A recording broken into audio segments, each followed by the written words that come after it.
graduated from Rowan University in the spring of 2022 with a sports communication and media degree. I got to actually call minor league baseball and G League basketball games while I was in school. And then I graduated, and as soon as I graduated, I went to NFL Films in Mount Laurel, New Jersey. And as much as I loved that experience, I miss putting on the headsets. I decided, you know what, talk is cheap. I have a laptop that's in my house, and so 21 months later, here we are, still on YouTube, calling games and building an incredible, loving community on here with the people that I call my Philly freaks with a capital P and a capital H. We go live for every single Phillies, Sixers, and Eagles game, and we do it like old school radio play-by-play style. I'm Jason Joseph, and this is Play-by-Play with JJ. I showed a swung on, barreled it out to right field. Bye-bye baseball. That baby is long gone. Another game going on tonight, folks. What's going on? Hopefully you're all doing well and having yourselves a very, very fantastic day. The name is Jason Joseph. This is Play-by-Play with JJ. We got to get the iPad out tonight. Forgot about that. So let's do that right now. I don't think that it's on NBC tonight, so I think that we got to get the iPad out, and that's what we're going to do right now. Can I get a testing one, or can I get a mic check? 1, 2, 3 in the chat. Let's go. 1. Give me ones if you can hear me well. Okay. All right. So let's put on MLB.com, and let's see how this goes. All right. The Phillies are taking on the New York Yankees tonight. Hello, Chad. Hello, everybody. Hopefully you're all doing well and having yourselves a very fantastic day. We got our phone lines up and working. I'm very, very happy about that. I'm doing too many things at once. I already see it. So let's pull up the game, and let's do that right now. The app cannot communicate because of an error, so we're going to get out of the app, and we're going to do it again and see if it works. Let's see if this works. Okay. So we're in the top of the first inning. Kyle Schwarber is going to be up to bat right now, and he will be leading things off. Okay. Let's see if we can watch the game. Should be on. It's on the Yes Network. Yeah. Okay, good. Very, very good. So it's Schwarber, Rojas, Kepler, Sosa, Clemens, Stubbs, Arroyo, Stevenson, and Castro who are going to be out there for the Philadelphia Phillies today. That is the starting lineup that they will put on display this afternoon. And they're going to be facing veteran pitcher Carlos Carrasco. It's hard to believe that he is still in the league right now. He's had a wild career, a very interesting career for sure. A lot of y'all probably remember his early days with the Cleveland Indians and with the Cleveland Guardians as well. First pitch as we're underway is taken downstairs for ball 1 to Kyle Schwarber. Carrasco has had a very good career, and he's now been bounced around to a couple of teams. And the 1-0 pitch is thrown upstairs for ball 2. Hit that thumbs up button, folks, and hit that subscribe button as well.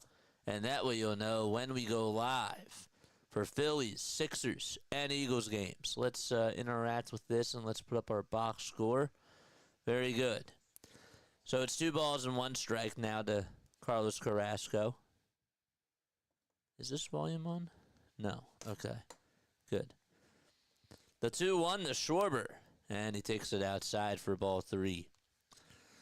I'll put the Sixers game up over here just to watch, because why not? And then the Docs, we're going to change this, and we're going to delete this guy. 3-1 pitch to Schwarber, and that misses inside for ball 4. And so Kyle gets on with a leadoff walk. Good at bat by Kyle Schwarber. Okay, let's put this up. And let me see if I can read your chats.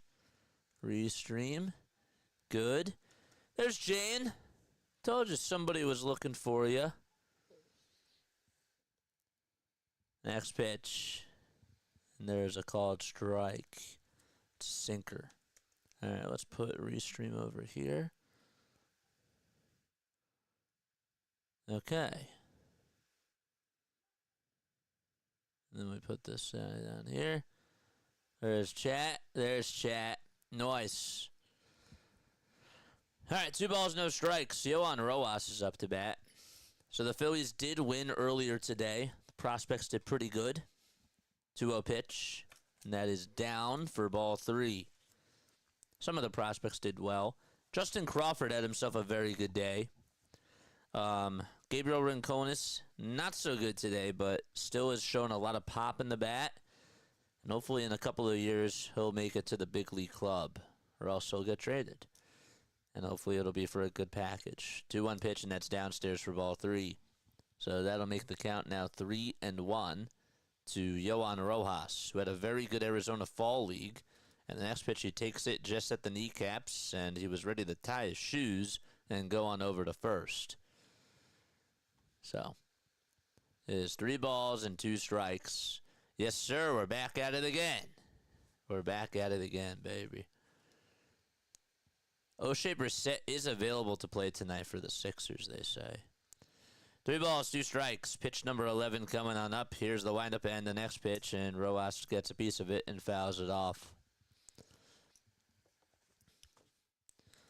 Hit that thumbs up button, folks, and hit that subscribe button as well. It's really nice seeing y'all on here. The count is full to Yohan Rojas. And the payoff pitch, swing and a miss, and he chased after a slider that spelled nothing but trouble. And there is out number 1. There's Aaron Boone over in the Yankees dugout. Fortunate news about Garrett Cole for sure. Learning that he went down with Tommy John surgery, and well, finding a pitcher to fill in for his shoes, that's a lot. Here comes Max Kepler with a 3-run homer in yesterday afternoon's game that went all the way into traffic, and he takes strike 1. Kepler had a all-time low year last year with just 8 homers and 43 RBI. He's one of those guys that you can usually pencil in as a 30-home run hitter. And the pitch, and there's a called strike. Please adjust the top scoreboard. Gotcha. Okay. I'll do that. They're challenging this. It's 1 ball, 1 strike. There we go. Is that better? Better? There we go. 1-2 pitch. And that is taken. I missed the pitch. I got distracted. It's 1 ball, 2 strikes with 1 out here in the top of the first. Kepler's in the box, and the pitch to Max Kepler, and there's a fly ball hit out towards left field, and that's going to go all the way towards the wall. It's a fair ball.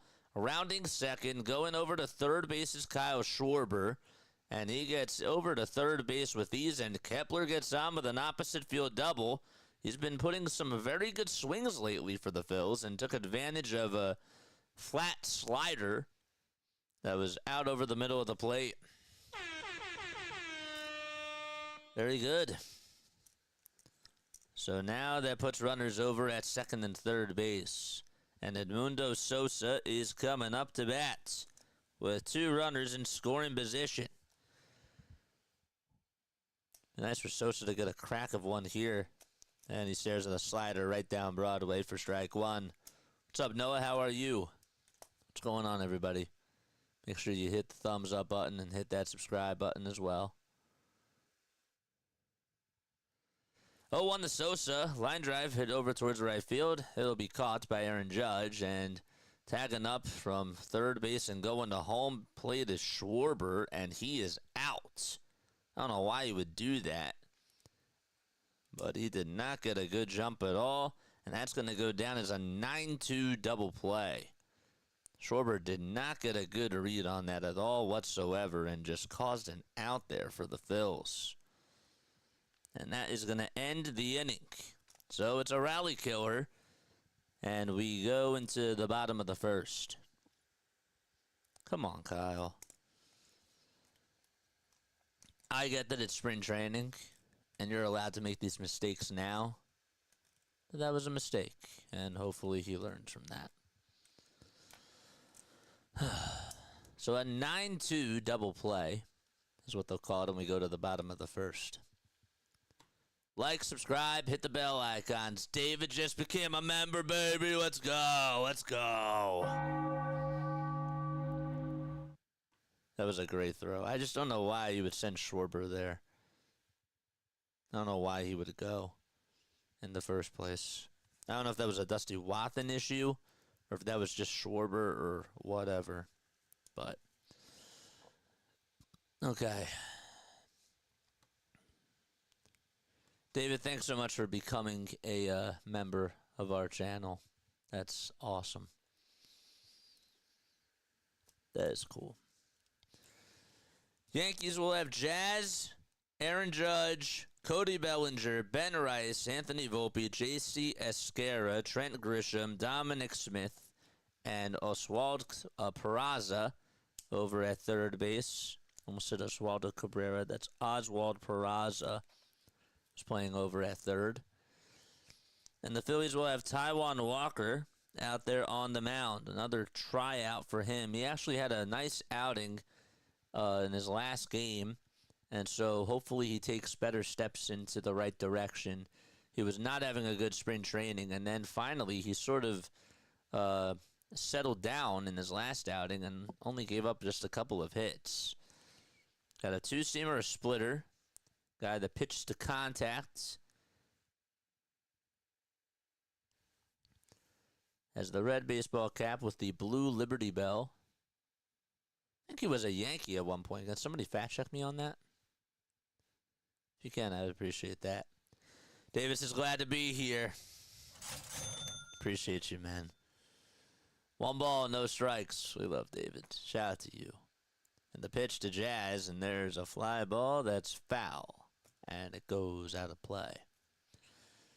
Jazz was traded from the Marlins at the deadline, and he went to the New York Yankees, hit .256, stole 40 bases, and was a big trade deadline addition. And the pitch, and there's a breaking pitch that's inside and low. Walker gets set just above the belt and winds up and delivers. And there's a chopper hit over towards the right side. Clemens has it over at second, and the throw over to first is in time for out number 1. See that he's throwing the splitter a little bit more. Kepler's out in left. Castro's in center. Stevenson's playing right field today. Schwarber's over at first. Clemens is at second. Arroyo has third base duties today, and Sosa is over at short. Along with Stubbs behind the plate. And here comes Aaron Judge due at the plate. And he swings and misses at a four-seamer at 93 miles per hour. Judge was the AL MVP last year. Played in 158 of the 162. Had just a ridiculous regular season. And he fouls off the first pitch. There's some guys that are just born to be a Yankee. And that guy fits the mold.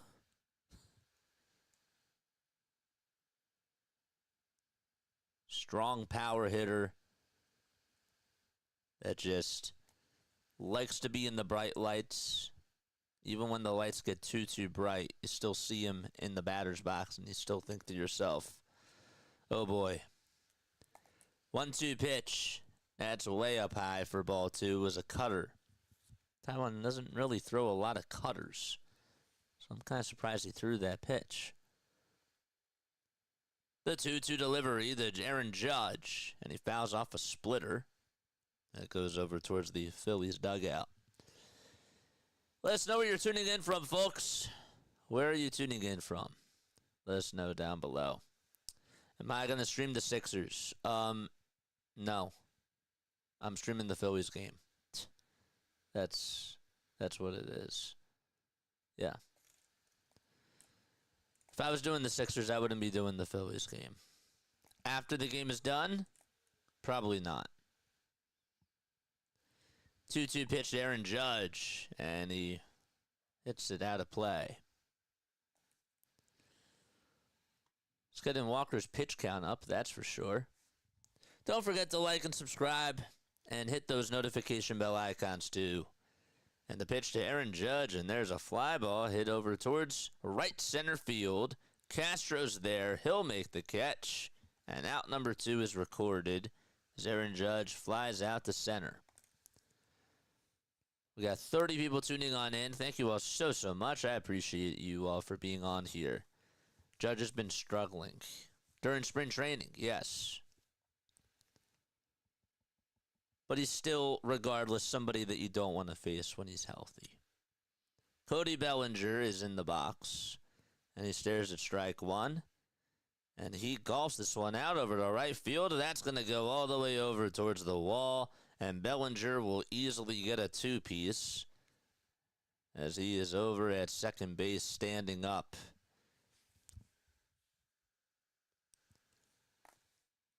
Looks like Taijuan went back to the splitter, and it looks pretty flat as it leveled out over the middle of the plate, and Bellinger was able to get the barrel on it, bat on ball, and just put it in a good spot. Now it's Ben Rice who's coming up to bat. When he was first called up, Ben Rice, I remember he was doing really well, and then he sort of cooled off. The pitch is down and away for a ball.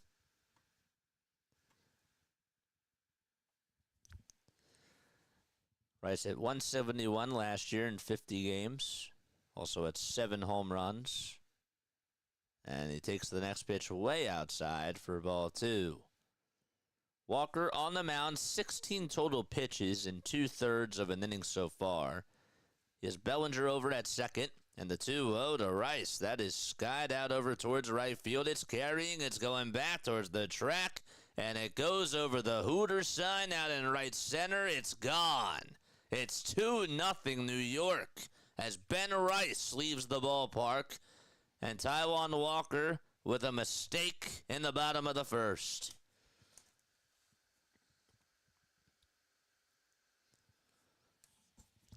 Same pitch that he threw to Cody Bellinger as well. It was the same exact pitch. Missed its location. And Ben Rice just golfed that thing out of here. Oof.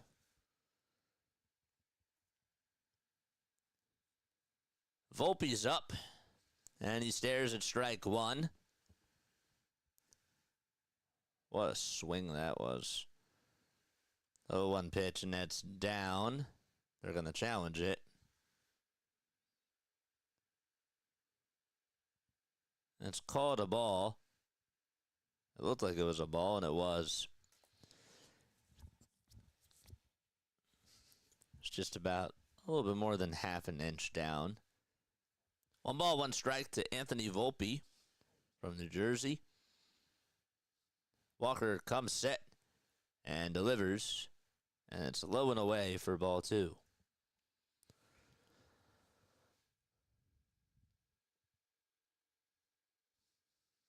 2-1 pitch, swing and a miss. So in case you're just tuning in, Phillies had Taijuan Walker pitching. He still is pitching. He allowed a 2-out double to Cody Bellinger, and then just gave up a 2-run blast to Ben Rice. So the Yankees lead a 2-zip. The 2-2 pitch is popped up in foul ground. It's going towards the seats and out of play. What a catch by that fan. I think it carried a little bit deeper than a lot of people thought it was going to go.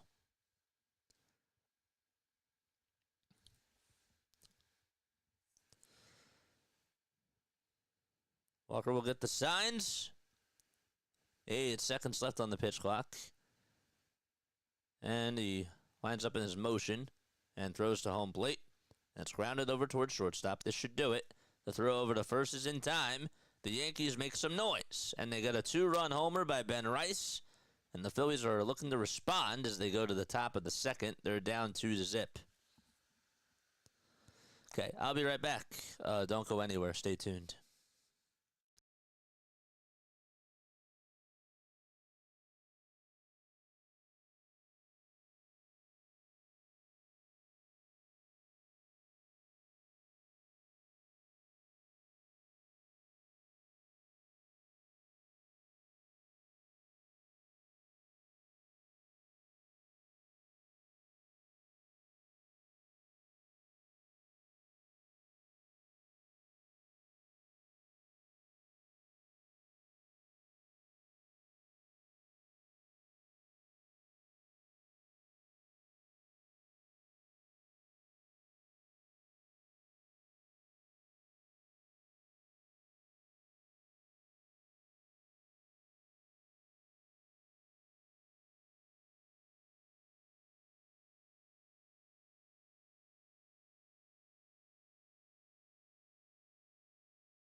If you are new to the channel, make sure you guys hit the thumbs up button, hit that subscribe button as well.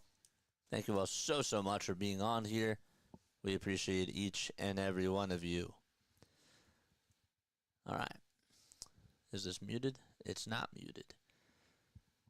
Royals and Angels, it's 9-8. Jeez. This is our only night game that we're doing this year for the Phillies. For spring training. And the pitch, that's down for a ball. Sounds good, Scott. Thanks so much for stopping by. Appreciate you, man. I do. I appreciate you very much. Cody's up. And he stares at ball one. It's a cutter at 91 miles per hour.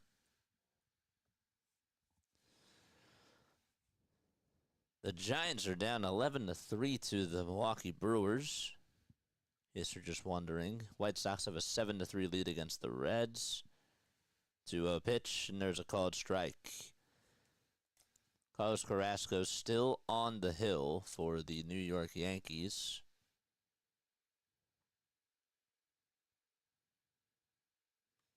I think Rodon's going to get the opening day start. That's what it seems like. 2-1 pitch, and there's a foul ball. Right now, the Yankees starting five. It's Max Fried, it's Carlos Rodon, Clark Schmidt, Marcus Stroman, and Will Warren.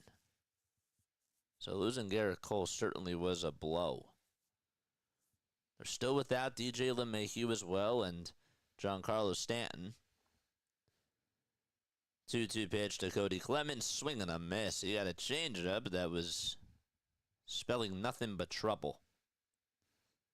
It was a bad pitch, regardless. That thing went right into the dirt. Now it's Garrett Stubbs coming up to bat. I guess they're going to have to use Carrasco out of the bullpen. I guess that's what their plan is. The pitch on the way, and there's a foul ball. One goes out of play.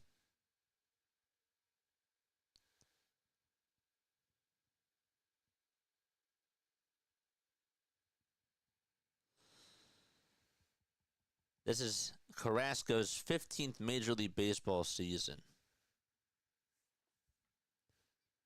So won the Stubbs, and he looks at a curveball that's down for a ball.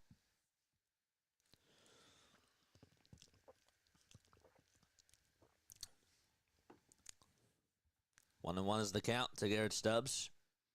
And he stares at the next pitch, which is way outside for ball two. The Mets, speaking of former Yankees players,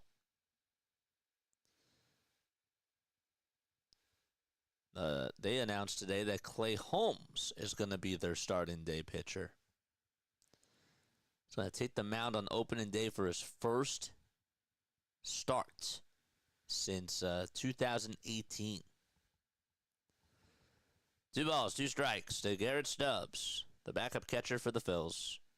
And the pitch to Garrett, and he fouls it back over towards the screen and stays alive. All right, chat, let's get active here. Let's go, baby. George!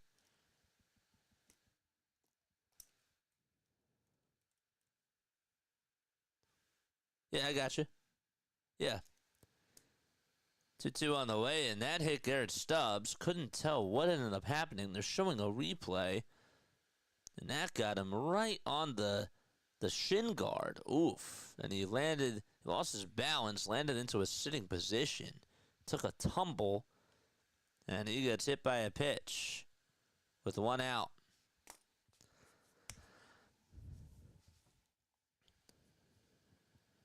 Up to bat is Christian Arroyo, who's had a very good spring training. And he grounds this one back up the middle over towards the shortstop under the glove of Anthony Volpe. It goes into center field. Rounding second, going over to third base is Garrett Stubbs. And Anthony Volpe with a mistake over at shortstop. Can't get the stop there. And the Phillies have runners at the corners. It didn't even go underneath his glove. He put his glove down on it, and it just got by him. And then he dove for no reason. So Anthony Volpe makes a mistake, and they'll probably call it, I assume, a single, but that really should be an error on Anthony Volpe. We'll just call it a mistake. But let's see if the Phillies can capitalize here, as they have runners at the corners, and Cal Stevenson is in the box. And the pitch, and there's a 92-mile-per-hour pitch that's up high for a ball. Hey, JJ, got your text. Sorry for not responding. It's all good. It's all good, man. No need to worry. Don't worry about it. The 1-0, and there's a strike.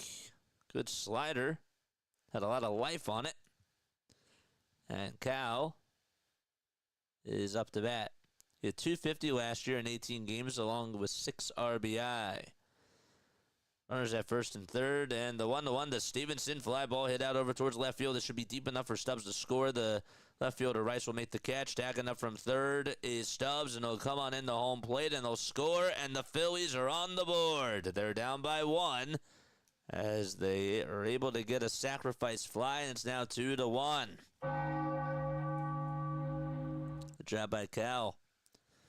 Need to stop bashing some of these calls.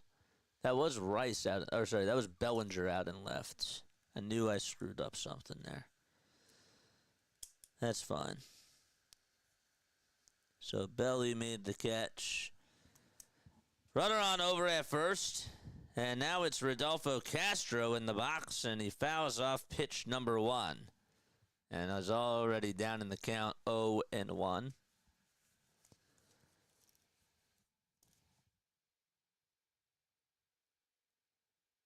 So they give Cal the RBI there, even on Anthony Volpe's error.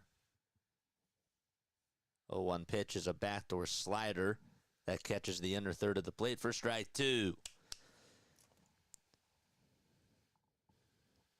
Still got a runner on over at first. And the 0-2 is a changeup, and that's in the dirt again. Phillies are 9-8 in spring training so far. You realize Harper hasn't played a game on the road in spring training? 1-2 pitch, swing and a miss, and Rodolfo Castro strikes out, and the inning is over. Phillies get a sac fly from Cal Stevenson. That's how they get a run back, and we go to the bottom of the second. All right, chat. Chat, talk to me real quickly. By the end of the year, who's going to have the highest batting average on the Philadelphia Phillies, chat? My guess is that it's going to be Alec Bohm. I think Alec Bohm this year has a chance to have the highest batting average. But I hope I'm wrong, and I hope that it's Trey Turner, because ideally I want Trey batting 300 or something along like the numbers of 290, 280, because now 280 is sort of the 300 now. So if you're batting close to 300 nowadays, you're hitting like 330. So I would say that I hope it's Trey Turner, but I think Alec Bohm will get it. I think that he will have the highest batting average this year on the Phillies.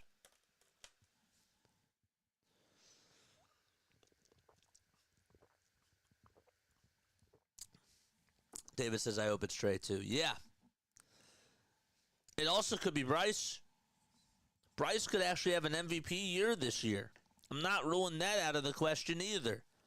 He has to stay healthy, I know, but if Bryce can get you like a 285 average and get you 38 homers along with 120 RBI, that's a good season for Bryce. I don't think that puts him as the number one candidate for MVP, but that puts him in the conversation.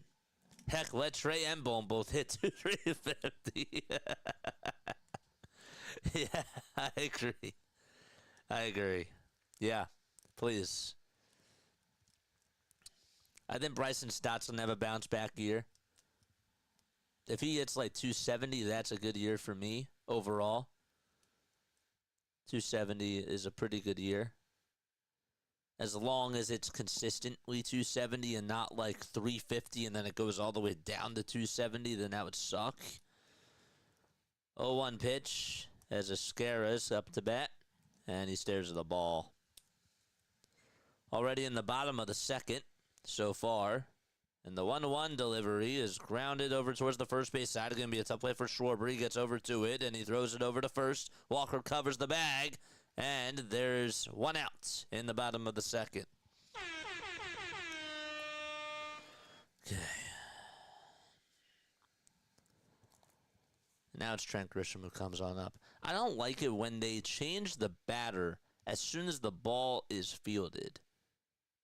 That is sort of like one of those little things that bugs me. I don't know.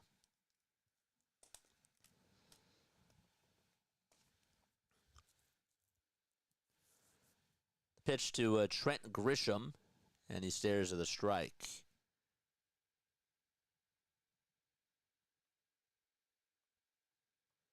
Trent is now 28 years old, played with the Brewers back in 2019, and then was a member of the Padres for 4 straight years. Hit just 190 last year with the Yankees. At 34 hits and 179 at-bats. And he laces this one out over towards right field. Right fielder's going to get over to it. The throw over to second base. What a throw! He is out! That throw was absolutely ridiculous. Out in right field, the Philadelphia Phillies, the defense definitely showed up there. That was that was Cal Stevenson that made an excellent throw. Wow. Does he have a cannon or what? I think it was Cal, right? Is that Cal? Is Cal out and left today? I forgot to write that down. During the regular season, that's not going to happen. That was Cal. Yeah. Kepler's out and left today. The pitch, ground ball, hit over towards the first base side, and Dom Smith is retired. What a play by Cal Stevenson, though, as he was able to gun out a runner over at second base. After there was a base hit, they roll it as a single and trying to extend it into a double to end, or to get the second out of the inning. That was a big defensive play. All right, one more step off real quick. I'll be right back.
All right, we back on, baby.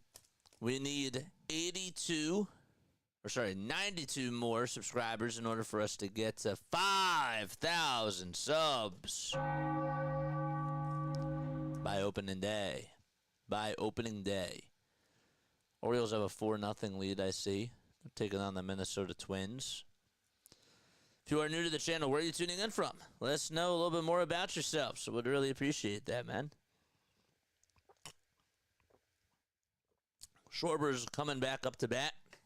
We're already in the top of the third inning. It's 2-1 Yankees.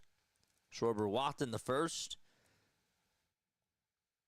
Has a 148 average during spring training, and he hits a rocket out over towards the first base side. It's a foul ball. Let's go. Charge! Carrasco gets set at the belt once again. Now puts the glove high over towards the chest. And the pitch is fouled away from Kyle Schwarber. Kyle last year, honestly, was probably, you could say, the Phillies MVP. He had 248, he had 38 homers, 104 RBI, 142 hits, which was actually the most that he's ever had in his career during a season. Takes the next pitch, and it's now a 2-2 count. The pitch to Schwarber, and he just gets a piece of the changeup and stays alive. Philly, the Sixers are playing without 12 guys tonight. They're without 12 guys tonight. It's funny. They're shifting Schwarber over towards the right side of the infield, so third base down the line is wide open. 2-2 pitch, and there's a foul ball. See, I wish I could see that defensive alignment a little bit more, so that way we can give you more so visuals on that. But when they give that to you, I want to try to make sure that I mention that. Carrasco with 5 seconds left on the pitch clock. And the 2 to the Schwarber. And that just misses outside. What an eye by Kyle. I was certain that the umpire over at home plate was going to call that a strike. The count is full. And the payoff pitch to Schwarber, and there's a called strike 3. Good life on the sinker at 91, and Schwarber goes down looking. David says tanky. Yeah, it's true. It's true.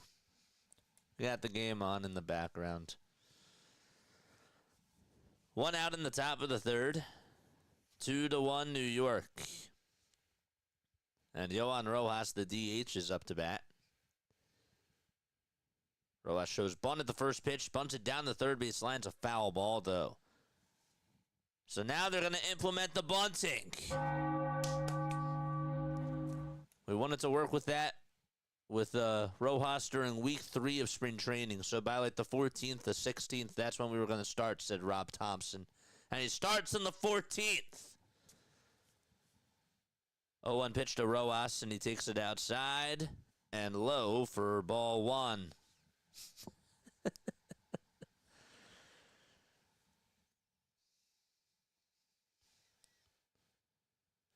1-1 pitch to Rojas, and it's down again for ball 2.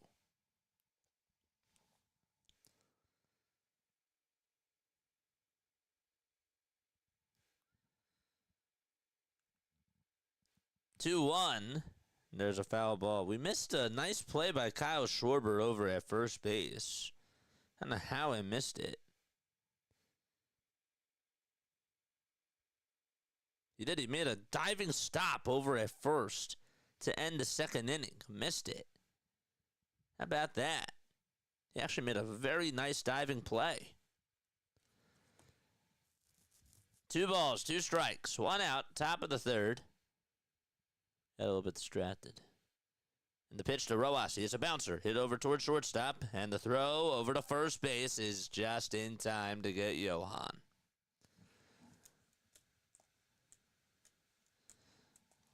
Take your time, man. Take your time, my guy.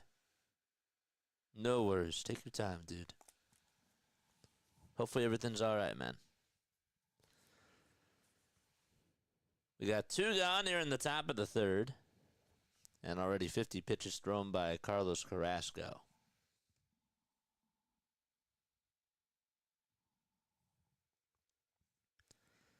Comes Kepler, and he swings and misses at the first pitch.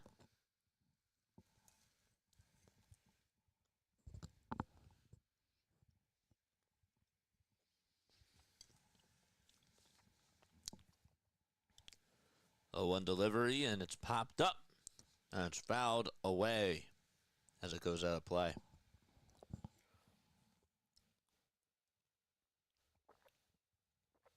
Let us know where you're tuning in from, folks. Please hit that like button and please hit that subscribe button as well. We go on for every single spring training game. We're also on for the regular season as well for the 162. Speaking of 2, the 0-2 pitch is down and in. Phillies have been working up his pitch count. They just have not been able to tack on a lot of runs here. Only put up 1 run. It was really thanks to a mistake by Volpe.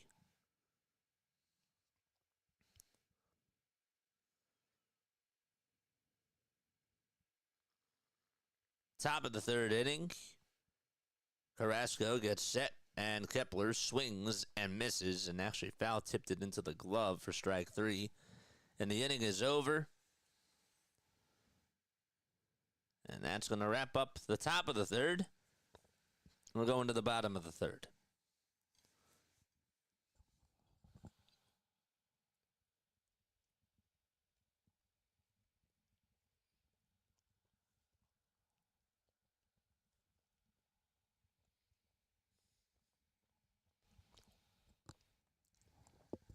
We got challah with cream cheese tonight.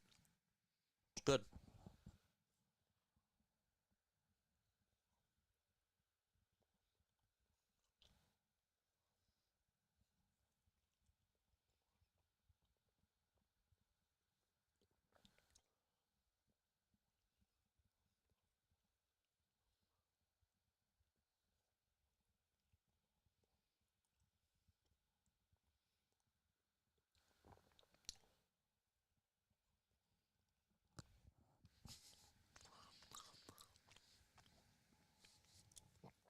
Challah is so freaking good, man. It really is. I don't usually even eat on stream, but today I'll make an exception because we're doing a doubleheader. Sometimes you just got to be a human, you know? I mean, I did eat a sandwich before this. I did. But yeah.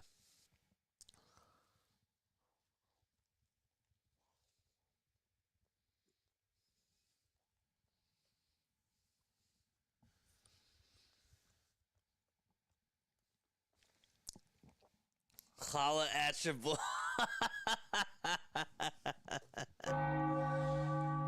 Love the puns. Love the puns. Denver would be like, what are you, or sorry, Darth Pooh. Did I really just call, I really just did that to him. Really? Really? Oh my gosh, I'm not going to hear the last of it now. I called him Denver by accident. Darth Pooh's going to be like, yo, why are you laughing at his jokes? They're not funny. I'm going to be like, bro, that was really funny. He got me there. Holla at you, boy. Ball on strike. Anybody stand out today? The 1-1 pitch, swing and a miss. So Taijuan Walker's pitching right now. We're in the bottom of the third. It's 2-1 Yankees. Oswald Peraza's up to bat. Anybody stand out today? Rinconis? Not really. 1-2 on the way. Line drive. Hit over towards center field. And on the run towards home plate to make the grab for out number 1 is Rodolfo Castro. Did anybody stand out today, chat? Justin Crawford stood out. And not really much else. Arun stood out. The pitch. Fly ball hit over towards left field. And there's out number 2 as the catch is made. Yeah, who else stood out today? Can't really think of anybody else. I can flip this over. Arun Escobar did good. Saltaban had a RBI double. Eduardo Tate threw out another runner, so that was good.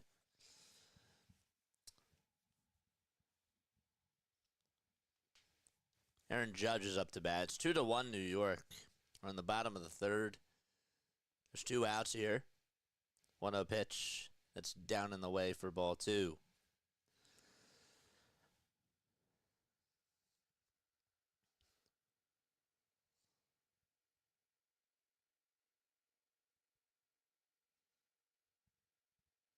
Two-0 pitch. There's a grounder. Hit over towards shortstop. Fielded on a bounce by Sosa. Shuffles his feet. Throws it over to first. And there is out number 3. So the inning is over. We've played 3 innings. So far, so good. We have a new record for the Sixers, according to Hoops Hype. Sixers have 96% of their payroll sidelined right now. $164,882,873 is on the bench tonight for the Philadelphia 76ers. Meanwhile, for the LA Lakers, they have 79% of their salary on the bench, and Dallas has 61%. Everybody's hurt. Council's over at the top of the key. Wait, we're not doing the basketball game, so why even bother?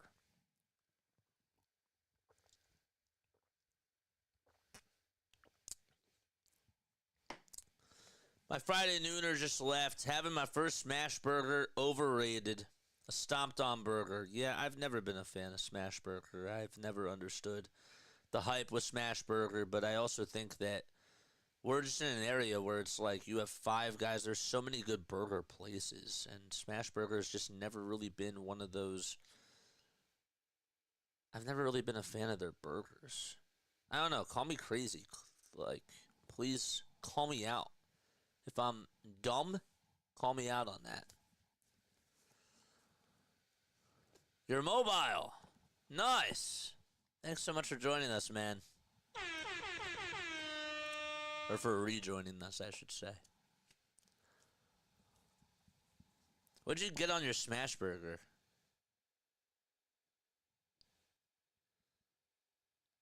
Comes in Mundo Sosa to start off the top of the 4th. The pitch to Sosa. It's a called strike.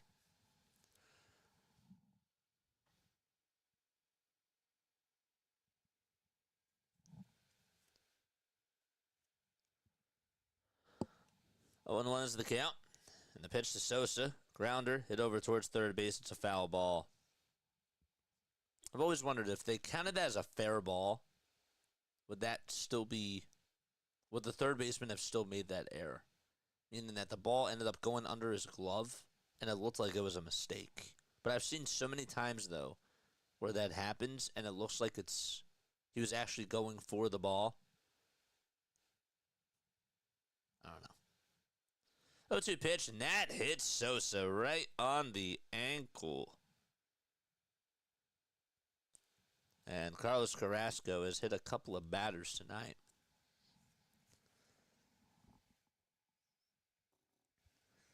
I have another song stuck in my head now. I have another earworm. Ready for this one?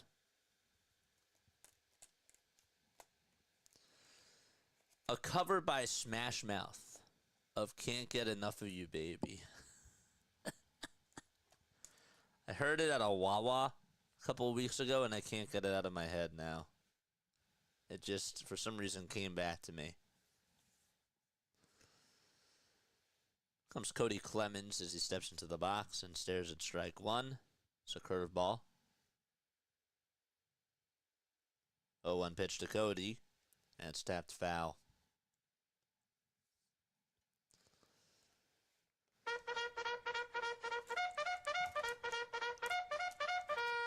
George! 91 subs away. An apple a day keeps JJ away. Time called. And Clemens will step out of the box. All right, so back to this burger. It looks like a cheap attempt at a Big Mac. Pickles. No cheese, though. I didn't order it. It was a gift from my service. Oh, really? Huh.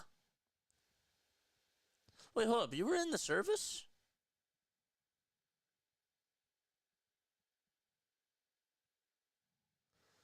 O2 pitch. And Clemens got a piece of it. Didn't even recognize where it went.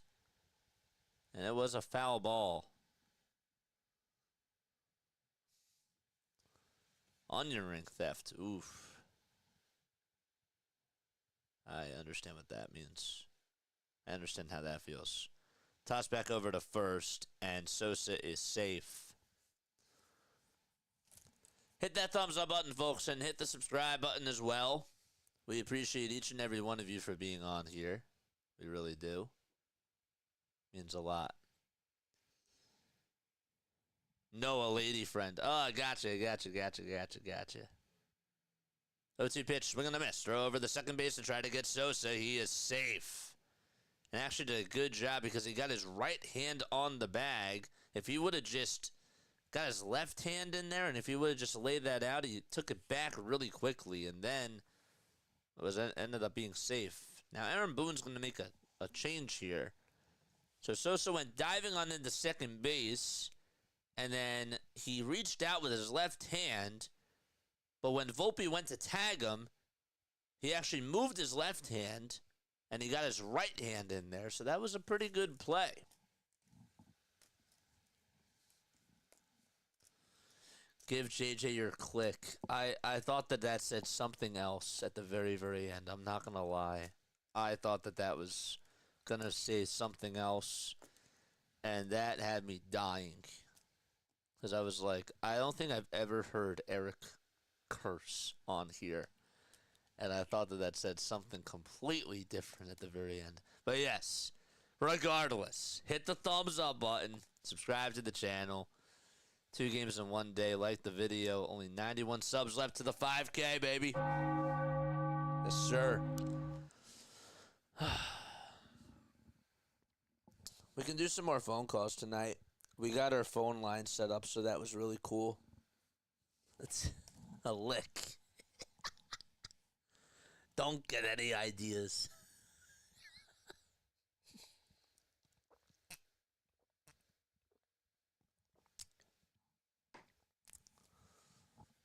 No woman enters the lair without a gift. Richard isn't free.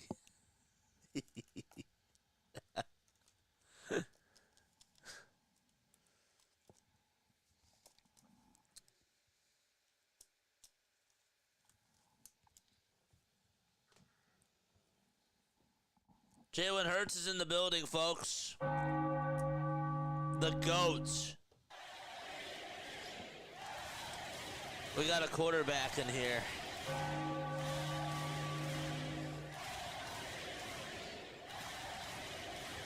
That's pretty cool, not gonna lie. What's going on, my friend? How are you? Luke Weaver has pitched in 62 games. He has a 7-3 record, along with a 2.89 ERA.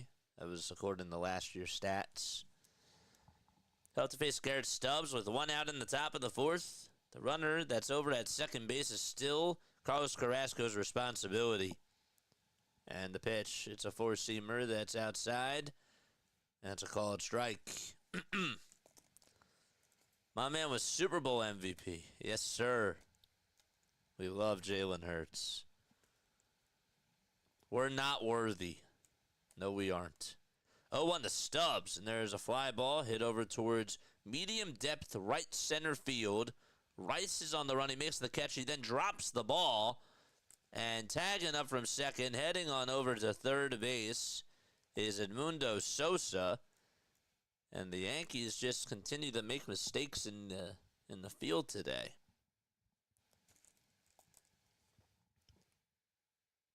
The ball just dropped.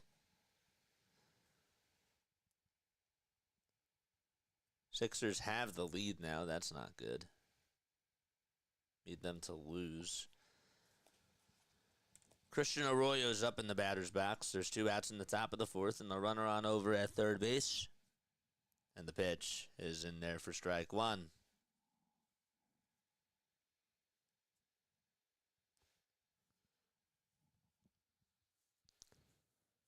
What a career for Luke Weaver. Now 31 years old. I remember when he was on the Diamondbacks and the Cardinals. Came over to St. Louis, was drafted by them, and made his major league debut back in 2016. Wow. Arroyo's in the box, and the 1-1 pitch is outside for ball 2. The Judge drop in the World Series was epic. I'm not going to lie. That was wild. Freddie Freeman's grand slam was Kirk Gibson-esque. I called it right in that moment. And Larry was like, well, we have to see how the rest of the World Series plays out. And I knew that was going to be an iconic home run. The pitch, and that was a foul ball. And you talk about a guy who was another first baseman, right? And was dealing with some similar things. A terrible playoff run. And was dealing with some injuries. Also, was dealing with Max. And that was storybook. That was really nice to be able to see him hit that walk-off grand slam. 2-2, ground ball hit over towards third base. Gobbled up by the third baseman. Throw over to first. Will get Arroyo out. And the inning is over. And we go to the bottom of the 4th. It is 2-1 Yankees. They lead it by 1. Yeah, that homer was great.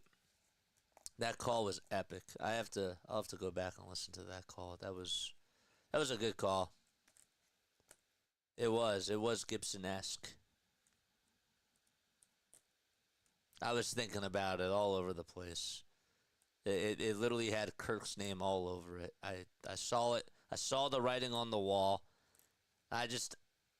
Sometimes you can't explain something, and you just have a gut feeling that something's going to happen.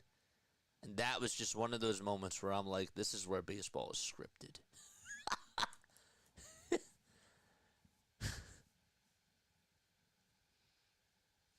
I knew something was going to happen there. Best World Series home run? That one's tough.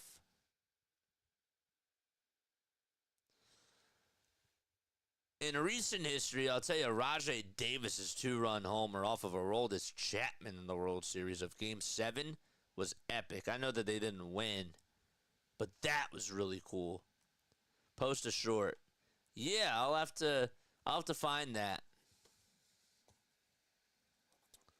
I'll have to find it. I'm sure, see, with baseball calls, it's a lot easier to find.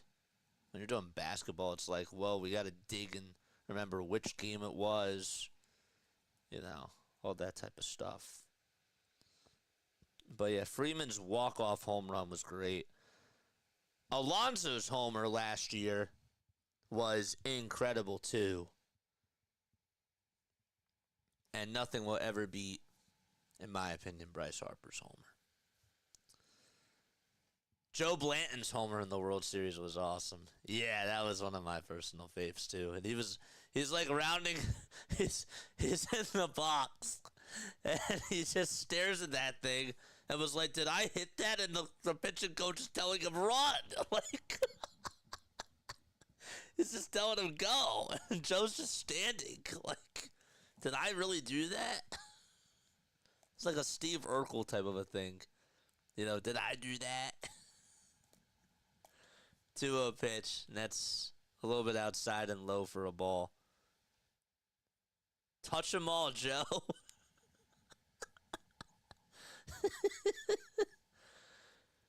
3 balls, no strikes. The pitch, and there's a called strike on the outside corner. And Walker kicks and fires and throws a strike.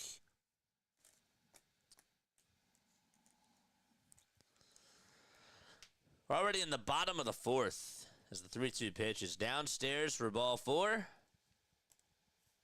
And Walker allows a walk. To Ben Rice. It's the guy that homered his first time up.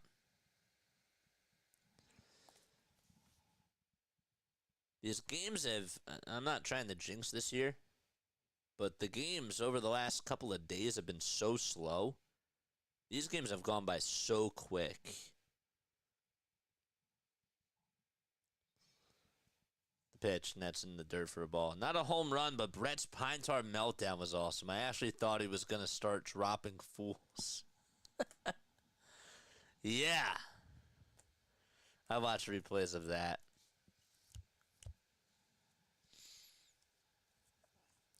For some reason, it makes me think about Lou Piniella and Bobby Cox's rants. I missed that part of the game. I thoroughly enjoyed the emotion of watching managers just get so angry. It feels like it was so long ago. 1-0 pitch, and there is a line drive. Play it on the bounce. Out in right field by Stevenson. It'll drop in for a single. Runners go from station to station, and that'll put runners over at first and second base. But yeah, I remember watching that.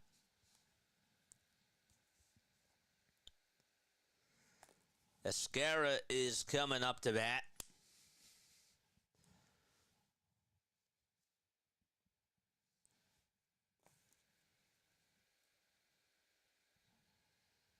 Sorry, this is actually Anthony Volpe. So Volpe is up. And the first pitch to Anthony Volpe is fouled back over towards the screen. Let's go. Oh, we're not batting. Charge! Whoops. Let's get out of this inning. No balls, 1 strike. Walker comes set, kicks, deals, and it's inside for ball 1.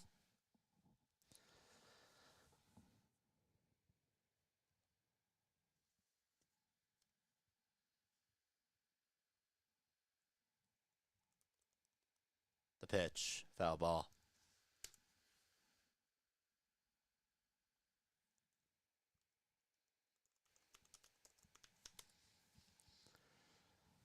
Yankees have their dark blue shirts on with the NY logo on the left side of the chest. Then they have their regular pinstripes.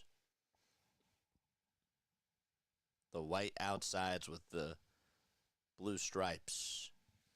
The pitch. It's outside for ball 2. There's nobody out here in the bottom of the 4th. Taijuan Walker's in a pickle.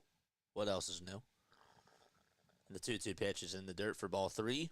The fake throw over to second base by Garrett Stubbs. And the runner retreats back to the bag. Walker's now 32 years old. He started off his career with the Seattle Mariners back in 2013 to 2016.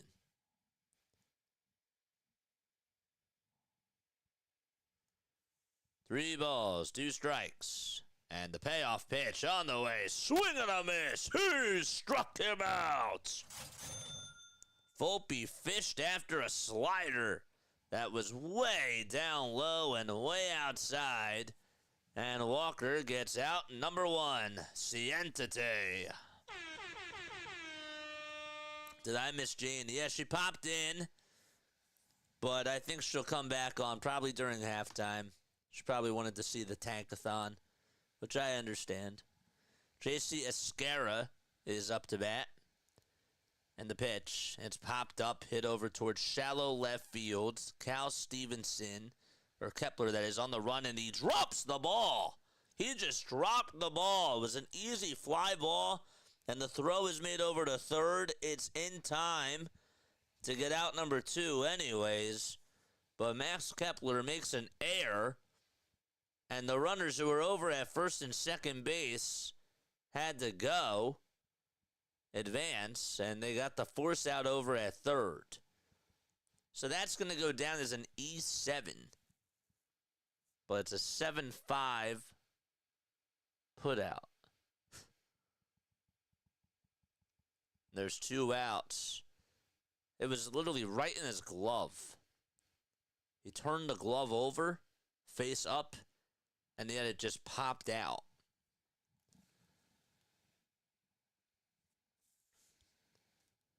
Two outs, bottom of the fourth. The pitch to Trent Grisham is upstairs. It's a sweeper.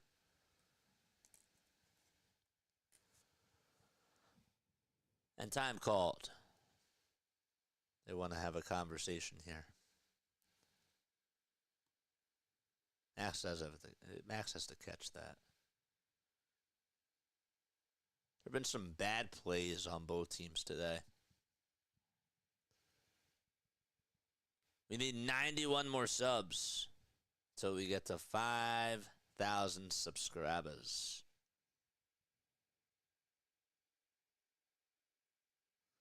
I actually understand that vernacular now. I'm eternally grateful for the visual mental imprint. I got you.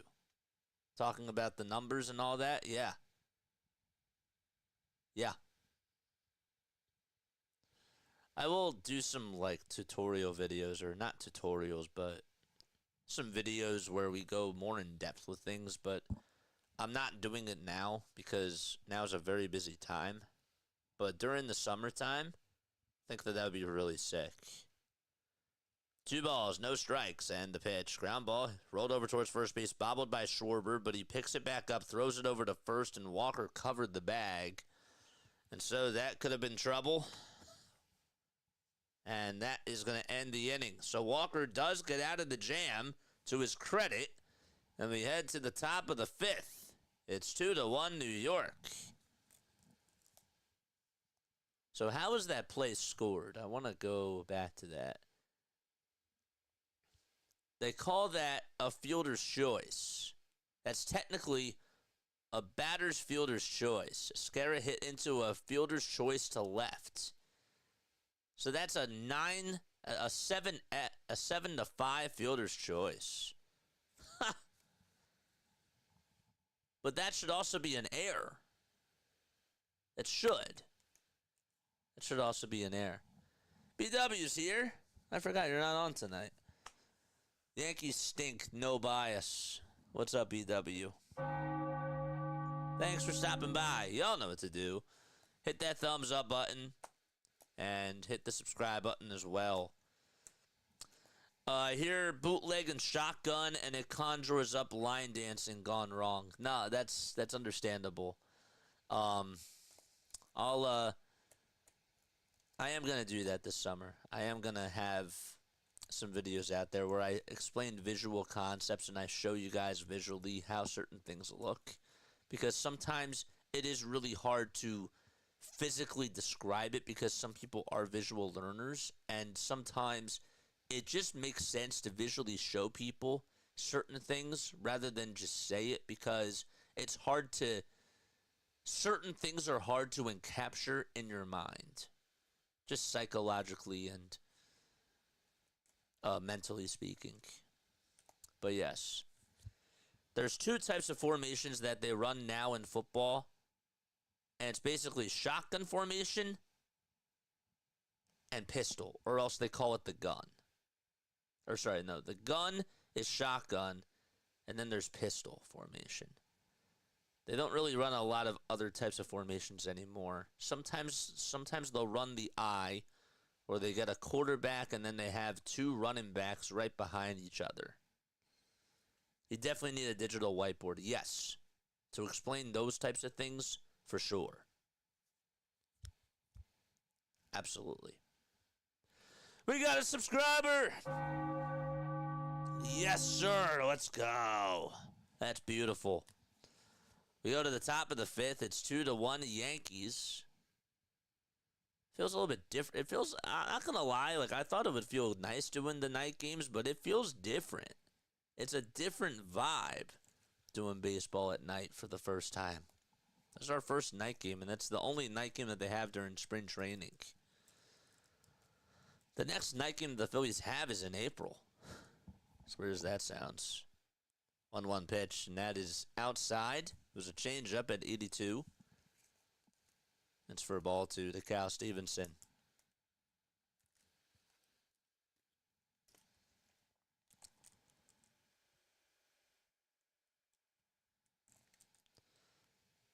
Two balls, one strike to Cal Stevenson. He made an excellent throw out from right field over the second base.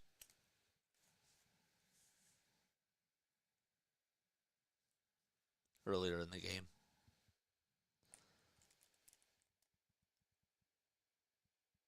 Winans is now on the mound, and he winds up and throws it inside and low.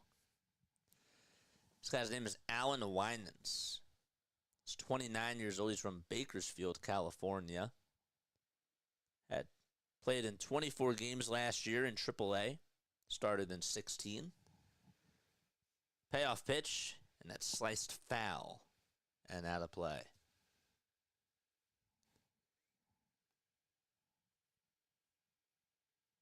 Has the same birthday as I do. Wow. It's a little bit older, though.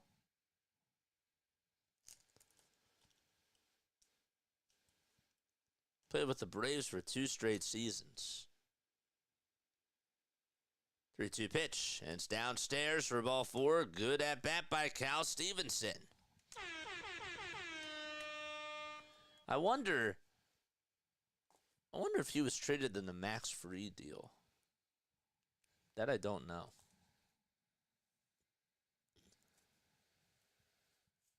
So a nice at bat by Cal to start off the bottom of the 5th. It's a leadoff walk. That's Rodolfo Castro hitting on the right side. The first pitch he takes is right at the kneecaps for strike 1. Bakersfield, did he have to get permission for the courts to leave the state? You know what's funny? Every time I hear the name Baker Mayfield, I don't know, that's like the first, I think the same thing. I do.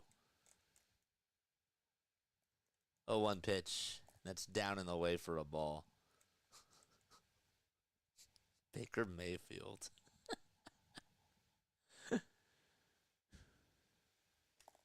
I think he still was on those Progressive commercials. Chef Baker Mayfield. 1-2, and there's a foul ball. That's just, I don't know. Having that as a first name is just weird to me. What's up, Baker? It's cool, but it's just odd. I don't know. That's like his legitimate name. It's not even a nickname. That's the wild thing about it. I'm pretty sure. 1-2 pitch, and Castro goes golfing after that pitch as it was in the dirt, and chases after a changeup, and there's an out.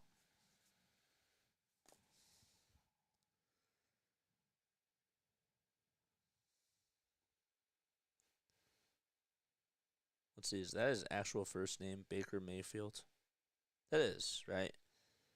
Yeah, Baker Reagan Mayfield. Kyle Schwarber's up to bat.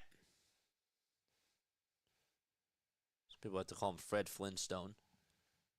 And the pitch. And it's a changeup. And that's in a good way. You know?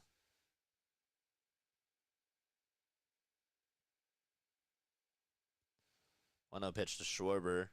And he stares at the pitch that's on the inside corner. It is called a strike.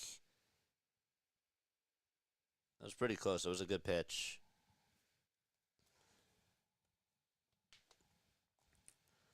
There's 7:27 left in the basketball game in the first half. So maybe Jane will come on in soon. His parents were confused. Yeah, he could have been called Chef Mayfield. 2 balls, 1 strike. And the pitch to Schwarber. There's a ground ball hit over towards first base. They'll tag the bag for one, and the throw actually hits the base runner. It goes out towards center field, and the runner's going to go all the way over to third. That was pretty bizarre. So the first baseman played it on a bounce, tagged the bag, threw it over to second base, and it hit Cal Stevenson right in the helmet, the back of the helmet. And he didn't even flinch. Like, it didn't even hurt, nothing. It was like he was just running like he was a robot. Is he a lefty batter? Who, Baker Mayfield? He's a quarterback. Schwarber's a lefty. Now it's Rojas coming up, and he drags a bunt over towards the third base side. It's a foul ball. That's aggravated assault. Dude, I can't believe that he did that. So how would you score that? I'm like trying to figure that out myself.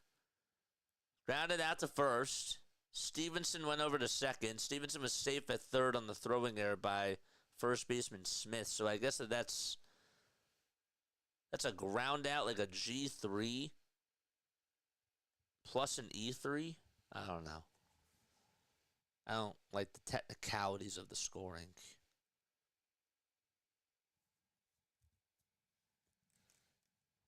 G3, E3. All our minor leaguers are AI. The second pitch, and that's taken for a strike. Yeah, I was not impressed today. I was actually, not going to lie, Larry, I was a little bit disappointed today. I know it's just like one game, and, you know, we've been watching the minor leaguers play for a couple of weeks. But I don't know. I was a little bit disappointed, not going to lie. 0-2 pitch. There's a fly ball drifting over towards right center field. Rice is on the run. He'll make the catch towards the alleyway. And the inning is over.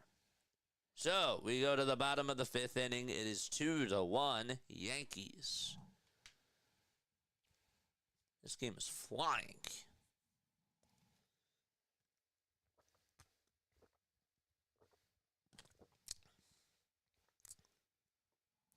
Our farm system is pretty bleak.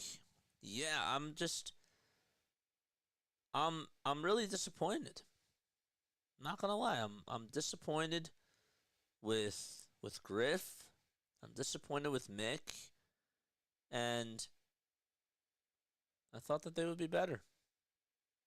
2 years ago, they were like getting so much talk, so much hype, and I saw Mick in Double-A, and his fastball had a lot of life to it.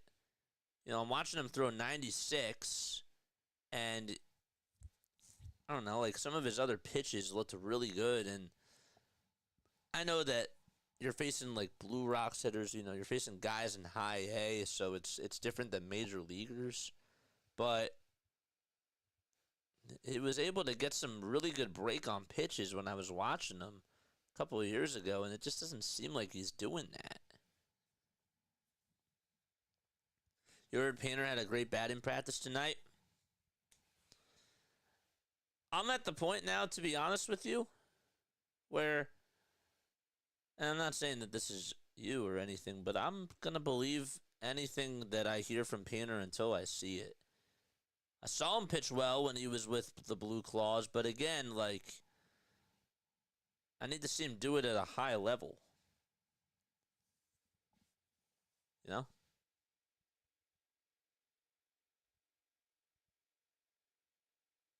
Why are they showing the bugs, like those Joba Chamberlain bugs again? Those gnats or whatever they are. We're in the bottom of the fifth inning. It is 2-1 Yankees.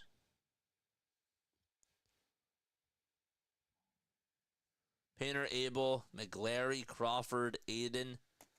Crawford did well. Crawford had a very good day today. 0-1 pitch. And that's outside for a ball. You know, I haven't really heard much about Ben Brown ever since we traded him for David Robertson. I thought that Ben Brown was supposed to be like this.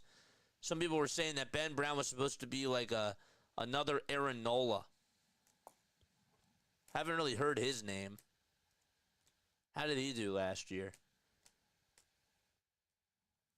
1-1, and that's outside and low for ball 2. Another name I haven't heard of in a while is Sixto Sanchez. What's going on with him? Why would you trade JT Real? Why would you trade for JT and give up that guy?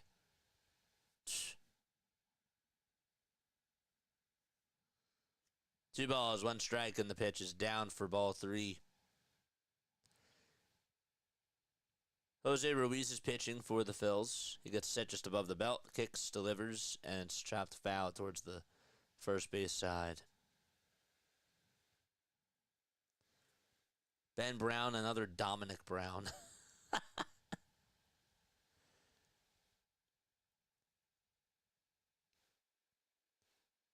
3 balls and 2 strikes. And the payoff pitch coming up. There's a line drive over the shortstop's head, and it's going to go out towards left field for a single. The tying run is aboard, and the go-ahead run is coming up to bat. It was Oswald Peraza who got on with an opposite field single out to left. We're in the bottom of the 5th already. Game got started at 6:30. It was really, 6:37 was first pitch? It's 78 degrees out at George Steinbrenner's field. And correct me if I'm wrong, that is where the Rays are playing this year, correct? 1 ball, no strikes. Runner on at first, the pitch, ground ball hit over to shortstop. This could be 2. The throw to second, there's 1. The throw to first, not in time. Is Logan O'Hoppe a star yet? He's been doing good for the Angels. Logan O'Hoppe, I think, also played for the Yankees, too. Wasn't he a part of the Yankee system? Because I kind of remember him and Josh Bro. No, he was a Philly. Never mind. Okay.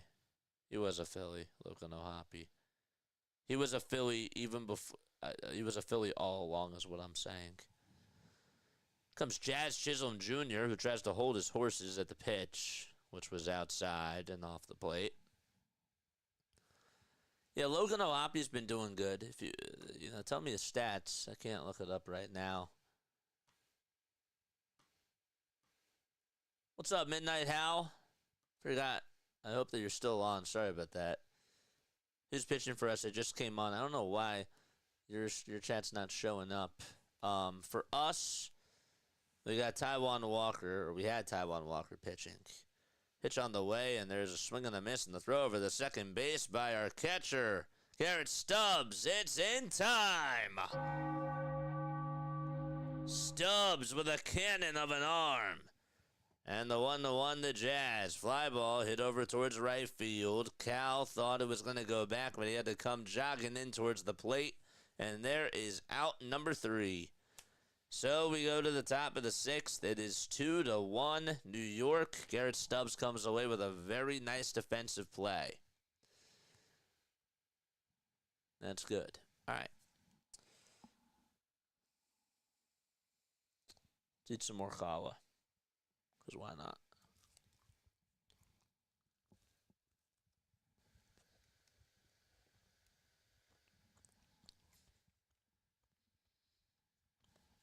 Dude, this game's not even halftime yet.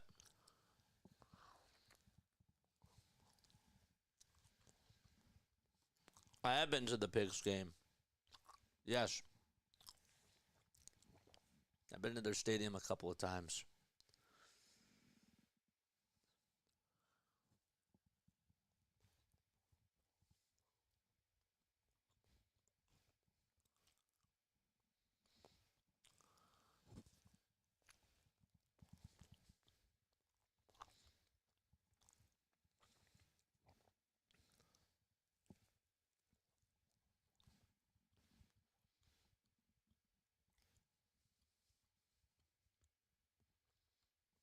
Baltimore's put up 10 runs.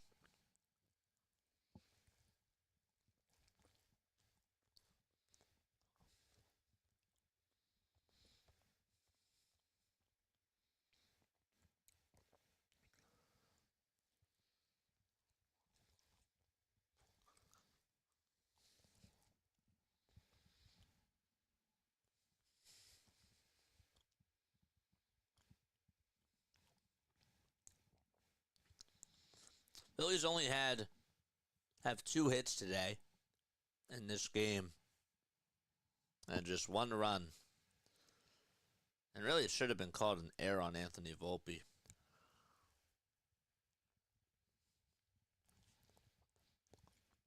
Kepler's going to lead off the top of the 6th. First pitch, it's a ball.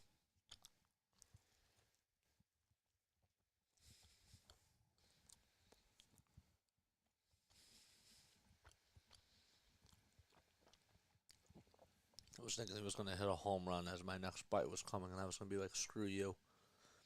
1-0 pitch. There's a ball again. O'Hoppy's average last year, 244, 20 homers, 56 RBI. He has a good arm. I remember that. 2-0 pitch, and that's down and in. Or looking at Oswaldo Cabrera's engagement. Sure that they make a big deal about it. Of course they would. It's the Yankees. Everything's a big deal. 3-0 pitch, and that's outside for ball 4. But other teams probably would have done that too. So a 4-pitch walk to Max Kepler.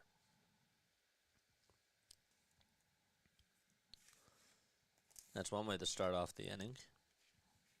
Good. Now it's Edmundo Sosa coming up to bat. This is an inning here, but they got to get runs. The pitch to Sosa is a sinker at 90, taken right down Broadway for strike 1.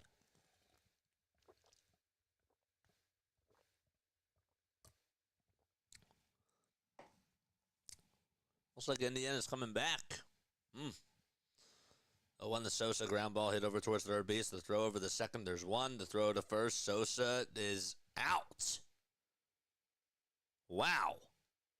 That's a around the horn double play. I'm surprised he didn't beat it out. Was he not hustling or what? It's a good throw over the second.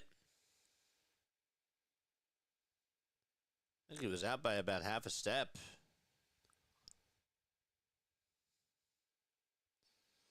Hard to tell.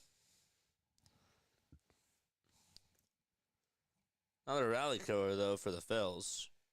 And Cody Clemens is up to bat. And he looks at a curveball that's at the knees, according to the umpire, for strike 1. Struck out 2 times. The audio's a little low. Oh, thanks for telling me. I see now. All right, brace your ears.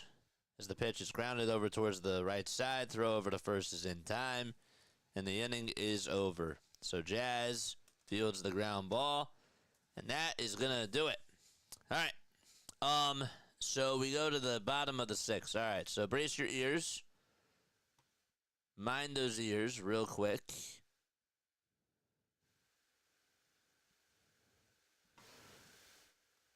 All right, how about now? Whoa.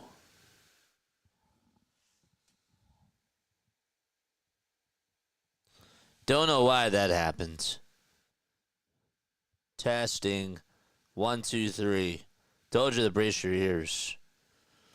Okay, that's better. That's a lot better. I didn't check my audio levels because I was playing with... I was messing with the phone lines a little bit earlier. So I have to remember to change those settings. That's good. 12 out of 10, says John. Yeah. Told you to brace yourselves. But I guess I probably should have gave you like an extra 5 seconds before I did that. That's better. Thank y'all. Thank y'all very much.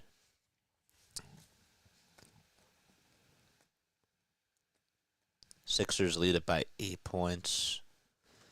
Now this game is flying by, and JJ probably doesn't have to go anywhere right after this. I know.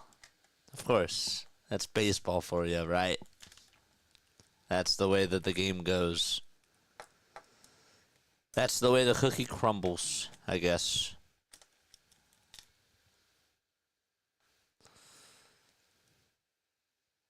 I think we will go out tonight. Tonight is Friday. I could use a little night out, not gonna lie.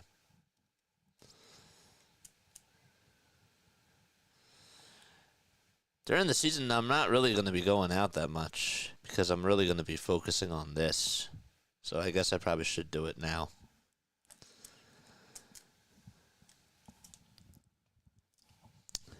Jane. I'm a little bit lazy to look it up. Is Toronto playing tonight? The Raptors? Are the Raptors in Brooklyn playing tonight? We're in the bottom of the 6th. Joe Ross is pitching. And the pitch to Aaron Judge is on the outside edge. It's a four-seamer at 96.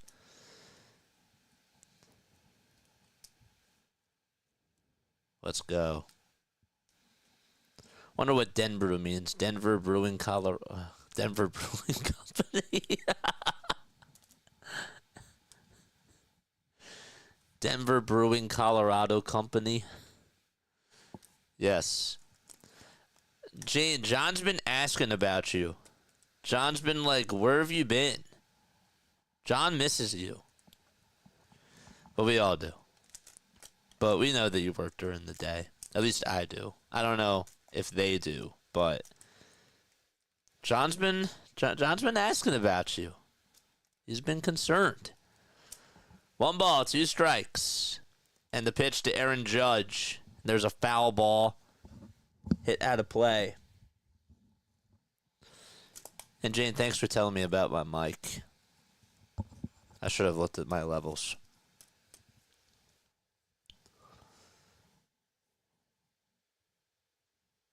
Ross is a new acquisition for the Phils. Did Jane leave? There's no way Jane left. Pitch to Judge. Ground ball hit off the mound, and it goes right on by Edmundo Sosa into center field. He tried to make a sliding stop up the middle, and it just got by him. He was a hair late, and Judge gets on with the leadoff single. I used to be Denver 710 when I was younger. I liked the Denver Broncos and John Elway. Then I switched it to Denver like 6 years ago. I was thinking the same thing. I was thinking that there was a Philly reference to it, and I never wanted to ask because I never wanted to ever seem like I was rude or anything. I don't know. It kind of slipped away after the beginning stages. St. John's playing Marquette now. Ooh. That should be good. I'm rooting for Princeton in this tourney. Princeton and Rutgers. I want to see Ace do good. Pitch, ground ball, hit over towards the right side. The flip over the second, there's one. The throw over to first. Sosa hits the backstop, and the ball bounces back over towards the mound. And Kyle Schwarber got over to it. I mean, Sosa aimed that perfectly right on the rail. It was a little bit higher, it would have went into the dugout, and we'd have a runner on over at second. So another error for the Phils. Mahalo, Denbrew. Could have kept us in suspense for years. Shoulda, woulda, coulda, John. Maybe he actually is lying to us, though. See, you have to remember that. There's a chance that he actually is lying.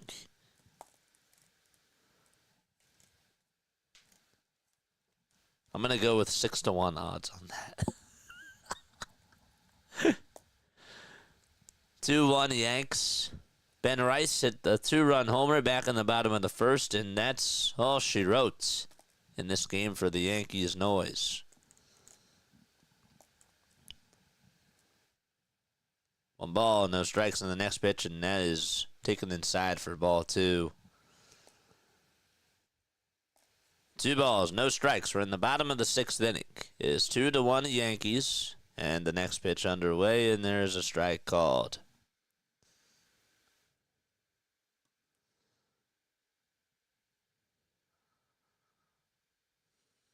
I'd be able to catch 3 or 4 p.m. games moving forward, says Jane. Yeah, well, there's none. There's none moving forward, so. Every game is going to be at 1 o'clock this year. So. You're just gonna have to miss it. The pitch. It's popped up over towards the third base side. The third baseman will make the catch. And the throw, let's see what happened here. That was Arroyo who made the catch. The ball slipped. The ball actually, as soon as Arroyo threw it, it hit the back of the umpire's knees. What's going on? It's like a Little League baseball we're watching out here today. And the ball took a bounce and it just literally just died in the infield because it hit the umpire. That's another reason why we should get robo-umps.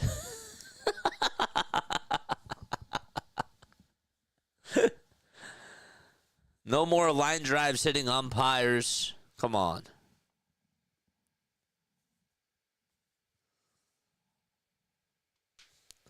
And I should be able to afford a membership moving forward and the rest of the year play by JJ in regular season. You lie.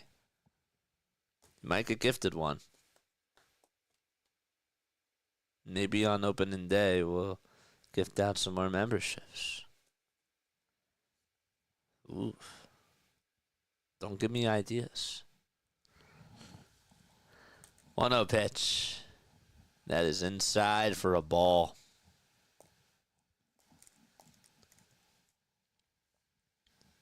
We got runners on over at first and second base. The count is 2-0. Joe Ross on the hill. 90 more subs so we get to 5,000. Let's go. Pitch, ground ball, hit over to third base. The throw over to second. It is in time. It is a 5-4 double play, actually. I thought maybe it was going to hit the ground first, but it was a sinking line drive, and the inning is over. So, we go to the top of the seventh. This game's flying. It's 2-1 Yankees. Okay. This game might actually finish, or by the time the ninth inning comes, it might just be the start of the third quarter of the basketball game. Wouldn't that be funny?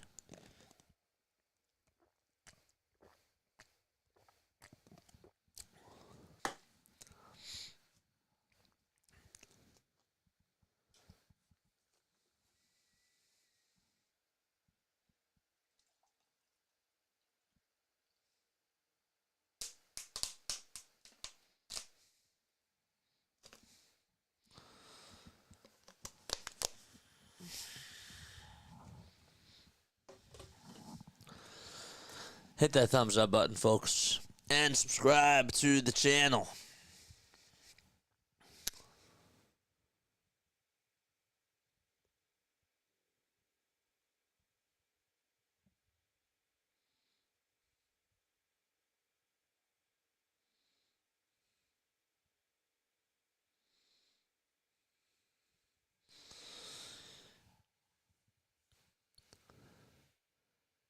Today, Kodai Senga threw a 63.5 mile per hour curveball, according to Anthony DiComo.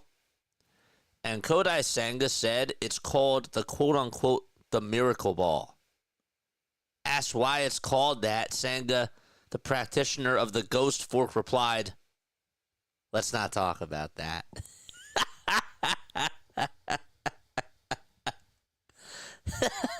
That's funny. That's hilarious.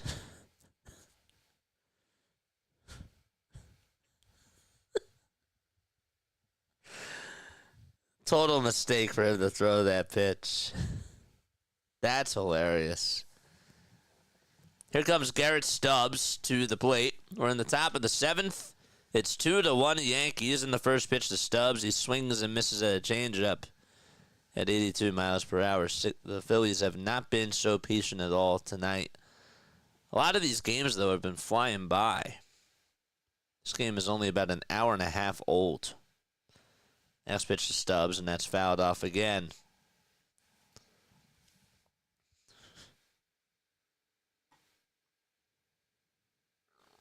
I can make it happen. Sign me to a one at-bat contract, and I'll attack the ump with the bat after the first strike call. They'll rethink pitch tracks. I'll get out eventually. 2 pitch, and that's down for a ball. Well, you heard it here in Major League Baseball. If Rob Manfred's listening, we have somebody who is willing to sign a one-day contract with a Major League team. And he has to sign it. He's obligated to doing it. 1-2 pitch, and that's downstairs. 2 balls, 2 strikes. First rule of the miracle ball is we don't talk about the miracle ball. That's so true. 2-2 pitch. Good morning, good afternoon, and good night to Garrett Stubbs as he's down on strikes. This feels late. I'm really not going to lie. Like, it feels so weird. I don't remember when the last time I did a night game was. I know it was a World Series, but still. It's so weird. It's like baseball's actually on at night. Holy moly. The pitch, swing and a miss. And the Yankees have played a lot of night games. But not the Phils. Blue collar mentality, man. 0-1 pitch. Line drive, hit over towards right field, and it'll drop in there for a single. And the Phillies have a hit.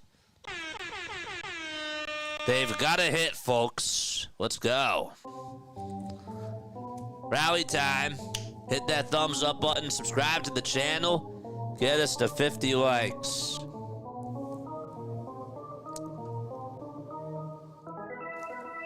Charge!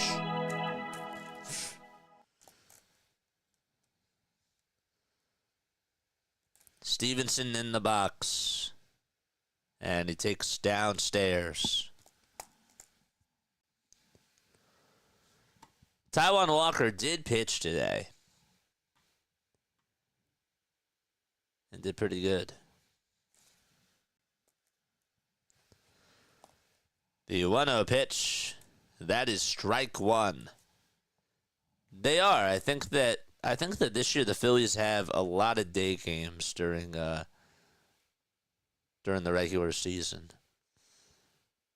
They don't even have their first night game is not until April. 1-1, swing and a miss. I just don't think that there should be day games during the playoffs. I don't understand why during the wild card series they have that. Like, it's during a school day or during a work day. That I don't understand. 1-2, fly ball, hit out to right field. That's going back towards the track, and the Phillies take the lead. Cal Stevenson goes yard.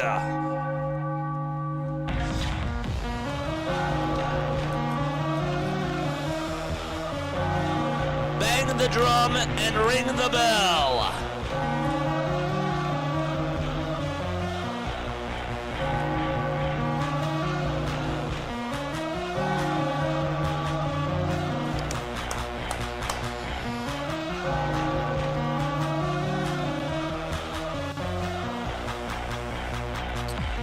Top of the 7th, 3-2 Philadelphia.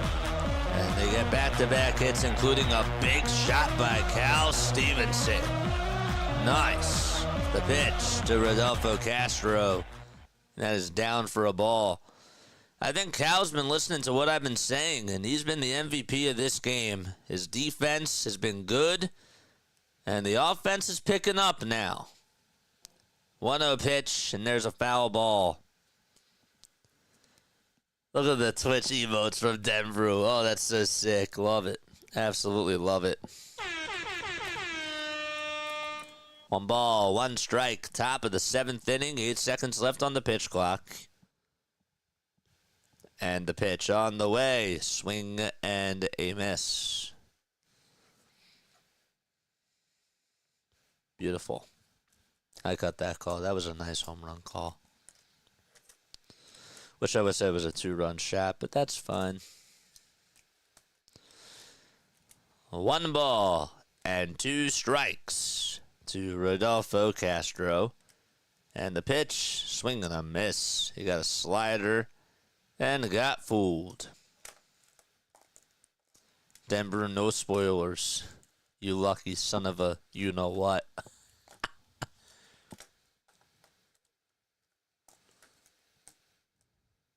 Son of a ditch. Here comes Kyle Schwarber to the plate. And he just has not been laying off of these curveballs and goes after a curveball that was heading towards the dirt again. I'm listening to Twitch and it's ahead.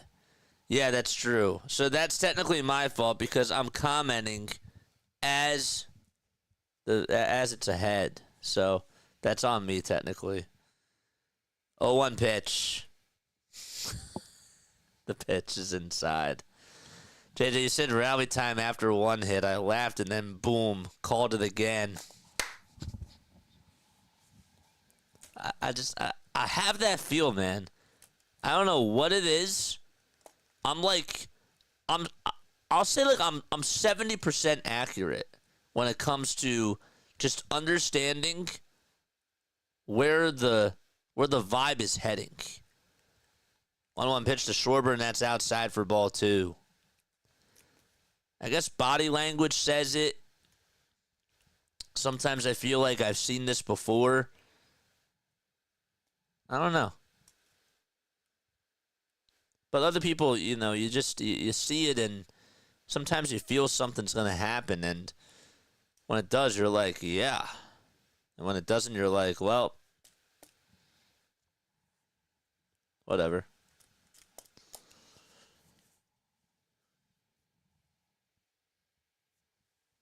Two balls, 2 strikes.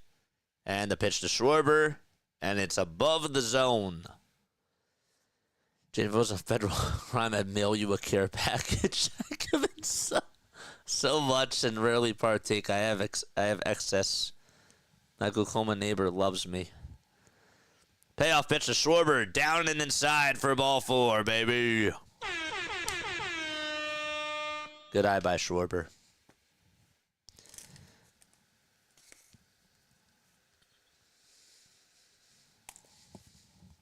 Well, the inning has certainly slowed up now. 2 outs, a runner on over at first. And it's Yohan Rojas who gets the stick. The pitch to Yohan is a sinker at 91. And it's a called strike. Excuse. First time JJ burped tonight. I feel like I need to do something on stream if I burp. What should the penalty be?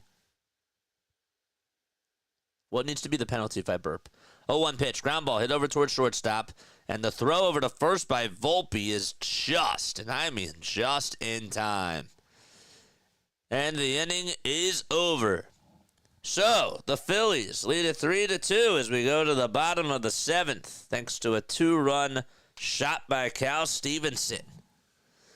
When was the last time Schwarber hit a home run? Actually, it was yesterday. He had a 3-run shot out to right field, and I think that was one of his only hits of spring training that I can recall. One pitch was an RBI single. So they have somebody doing I think God Bless America in the bottom of the 7th. Come on, can we just get that for our spring training games, please?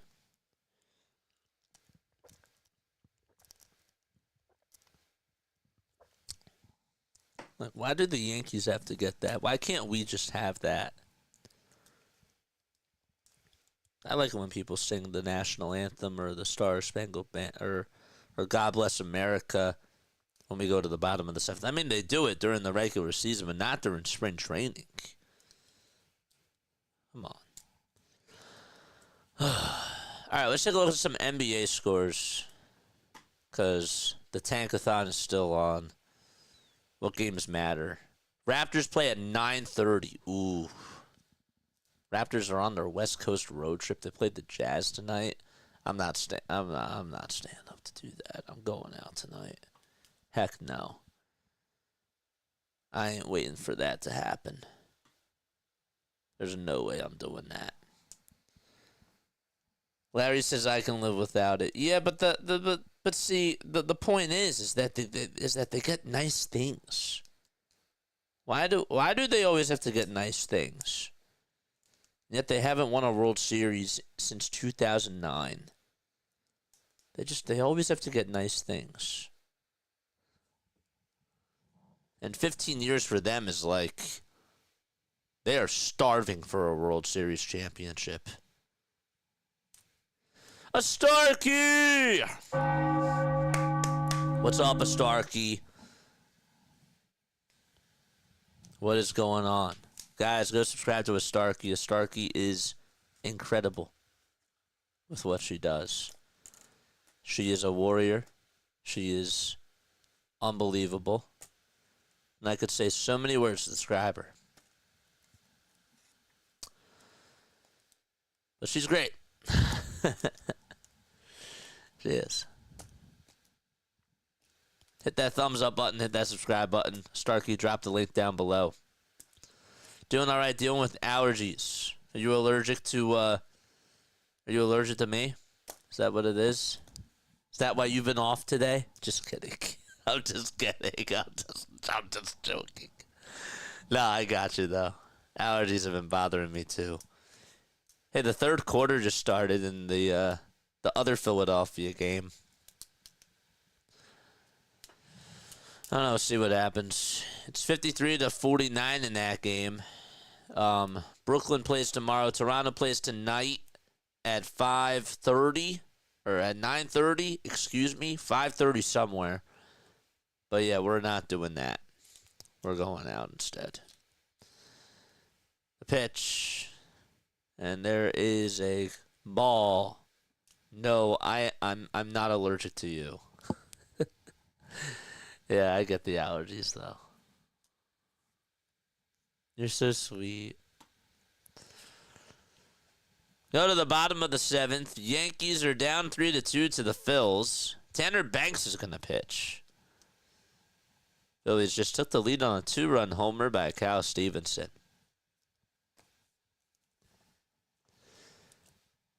Big outing for Tanner Banks here. Let's see what he does. The windup in the pitch. It's a 1-2 count, and there's a foul ball.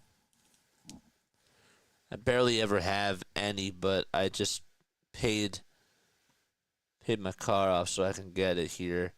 And there, I can't afford a car. Man. 1-2 pitch and there's a foul ball. This is honestly why I'm really happy I do this, guys. Because for some people, like, things are just so expensive. It's ridiculous.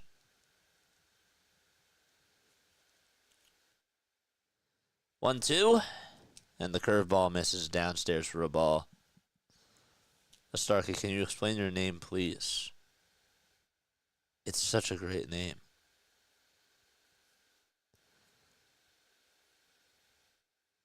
Two on the way, and that is belted out to right field. Forget about that one. Can't even see where it landed. It landed in the upper deck. Holy moly. I think it hit the roof of the second deck, which really isn't that high, but then it just popped up and went right into the first deck. And so it's now 3-3 as Tanner Banks gives up, what is that? It's now third homer in his last 3 innings. Ay, ay, ay.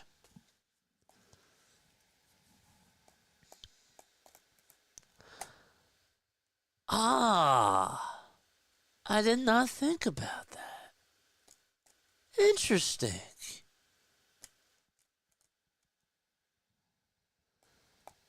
So that makes it 3-3. And the next pitch is in there for a called strike.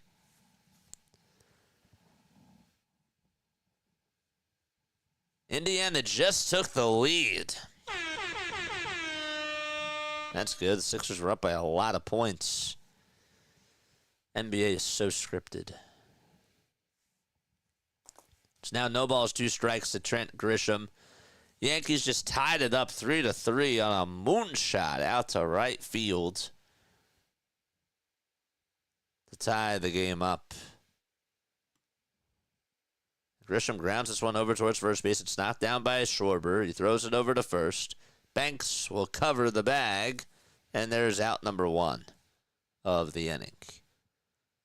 That was J.C. Escara who just homered. That thing was drilled.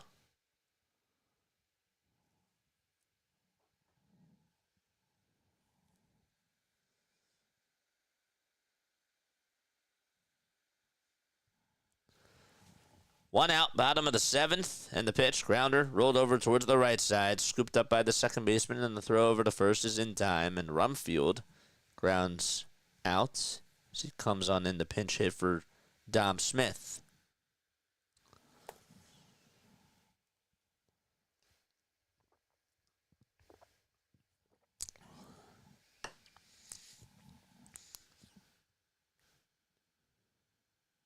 The Great Pyramid. Here comes Banks, who gets set and fires a slider that catches the kneecaps.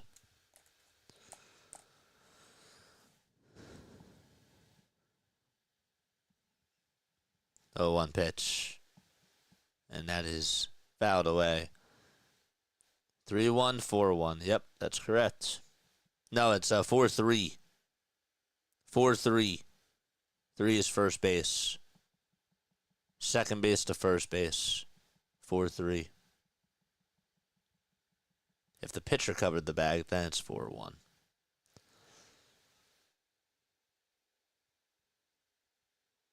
Oh, 2. That's inside and low.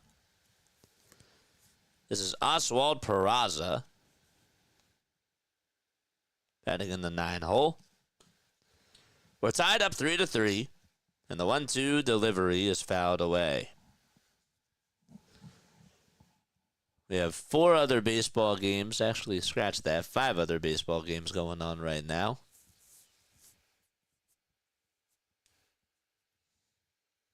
Oh, got it. Yep. 1-2 pitch. Swing and a miss. Good changeup thrown by Tanner Banks. And the inning is over. Yankees get a run back, though, on a solo home run by Escara. Then we go to the 8th inning. Still one more to go after the 8th.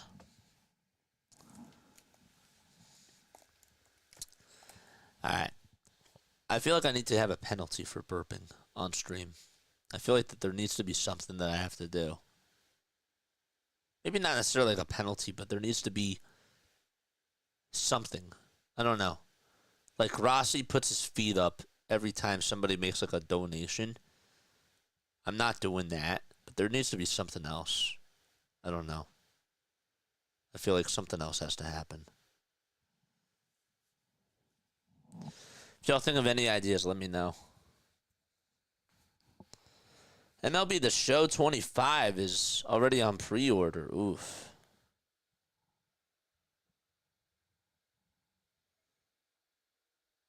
I don't even know if I should get it. Hit the thumbs up button, folks. Subscribe to the channel as well. And turn on the bell icons. It's a pretty relaxing night here on Play by Play with JJ Studios. Shake the bobblehead. Yeah, I could have like my little bobblehead. Make a GIF out of it. That's interesting. Back massager in my chair. The chair just like launches me out. It's like, get up. You don't deserve to be in this chair because you burped.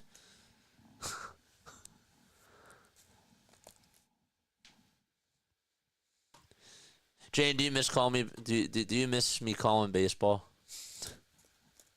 It's completely different than what you've been used to. Correct.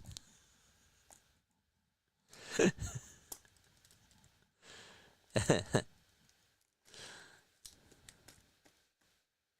pitch, line drive, hit over towards right field. A Starkey's been hearing me call a lot of basketball too. So I don't think a Starkey's heard me call baseball before. There's a leadoff single to start off the top of the 8th for the Phils. They're actually interviewing Rob Thompson on here. Huh. Well, they had a pregame interview. I guess it was because he was a former New York Yankee, so that's kind of cool, not going to lie. Jane says 1,000%.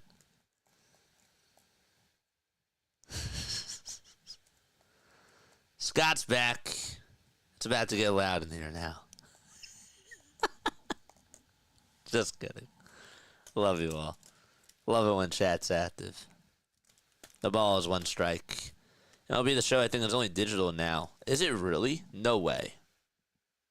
Shut up. No way. Does anyone know? I don't think you can get a physical copy anymore. No way. The ball is 1 strike in the pitch, and there's a swing and a miss. If that's the case, I'm going to be so mad. Because I like the digital copy, or the physical copies. Those are like souvenirs, you know? That could be worth something in the years to come.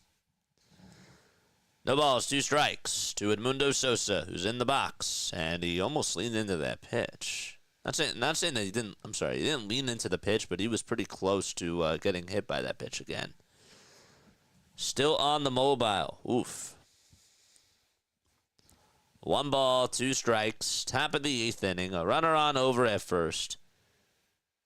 Maybe it's only PS4. I don't know.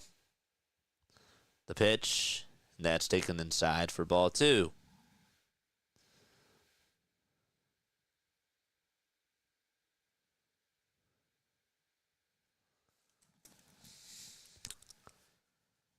Eight seconds left on the pitch timer again.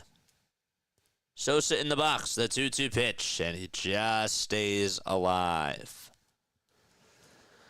Let's go.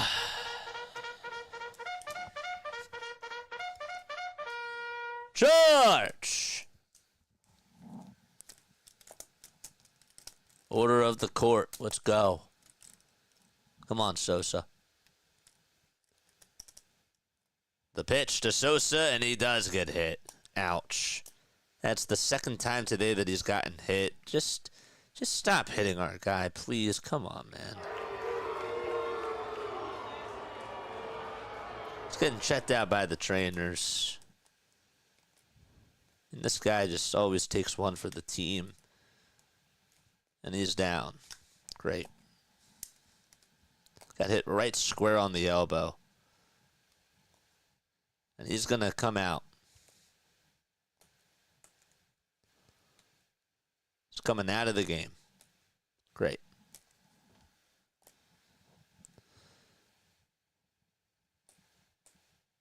And he almost got hit 2 other times today too. I'm not saying that he was leading into pitches. Not saying that at all. But just hit him right on the elbow guard.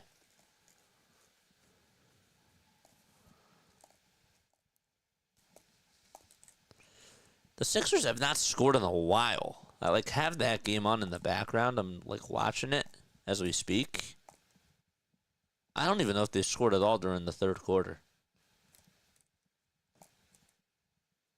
The pitch to Cody Clemens, and that's inside and low for a ball. 2 runners on, nobody out. The top of the 8th inning, and the 1-0 is a check swing fly ball hit over towards left field. It's foul.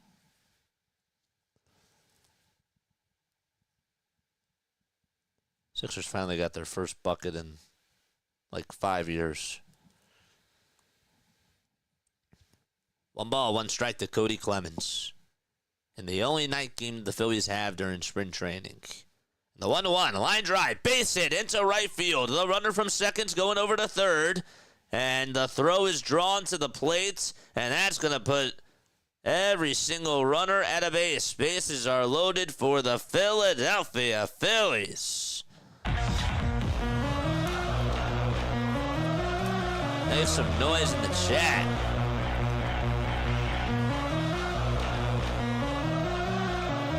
And now it's Garrett Stubbs coming up.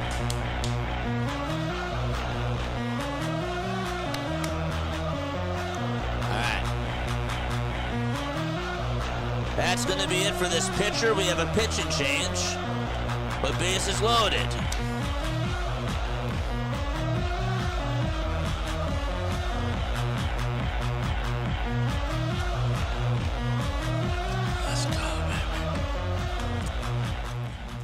Nice. We like to see it. Bases juice, top of the 8th. Nobody out. And we got a pitching change, so the Phillies will be right back in just a little bit. Yankees want to make a move. Okay. After this, I guess we'll finish out the rest of the Sixers game, because why not? That game should be pretty much close to over. But I'm not going to lie, I feel kind of good in this like little monotone voice or relaxing voice. I like baseball.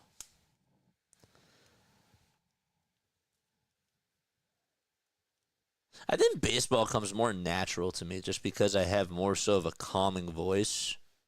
Not saying that I don't get energetic with basketball and with football. I love the energy, but it takes more out of me, if that makes sense. Like I'm not a naturally loud person.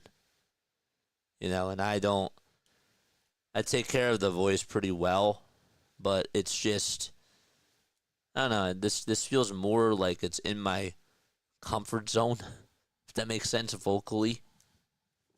It's weird. It's weird to say that. Houston to Dave, what's going on, my friend? Houston, Texas, Dave. I always call you Houston too, Dave. I don't know why. I guess it's because when I look at the chat first, I think I see an X. I think I see an O, but it's really an X. But X's and O's. We love you, man. See what I did there? St. John's is up by 10. 7.5 minutes left to go. Thanks so much for keeping me up to date with that. So they're beating Marquette, right? Cooper Kupp just signed with the Seahawks. I was exhausted listening to 5 minutes of basketball. It's too hyper. Well, when it's that close, it definitely gets very hyper. Phillies just got a run. Don't even know how that happened. But they now lead it 5-3 with runners at second and third. What even happened? They got a 2-run base hit. Yoendris Gomez is pitching, and the Phillies have a 5-3 lead. Christian Arroyo's up to bat. Thank you, Yes Network. You guys are awesome. 1-1 pitch, and that is popped up in foul territory. And there is out number 1. So it is 5-3. Garrett Stubbs got an RBI single. Lee Sang scored. Moore went over to, Moore scored on a fielding error by Castillo. And Farquhar was safe over at third base. So we got runners on over at second and third. It's 5-3 with 1 out and the pitch. That is taken for a strike. We missed a JJ call thanks to Yes Network. Come on, man. Let's get another couple runs here. Cal's up to bat. What's up, PAS? Drop the link down below. 0-1 pitch. Swing and a miss. All right, let's go. Come on, man. Let's get active, chat. Come on. Let's lock in. Charge! Charge a Ruski. 0-2 to Cal Stevenson, and that is wide for a ball. That sucks. Thanks, Yes Network. Gomez getting ready to throw the 1-2 pitch in just 3 seconds, and here it comes. It's a foul ball.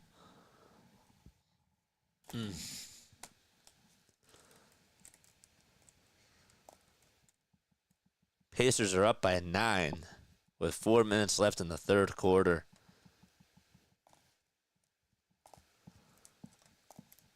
Yes, I love it. Charge. Yeah. I think we're going to do the Phillies game on Sunday, too. 1-2 delivery, swing and a miss, and Cal Stevenson strikes out. Thanks again, Yankees. We definitely love you. I missed a 2-run call. Come on, man.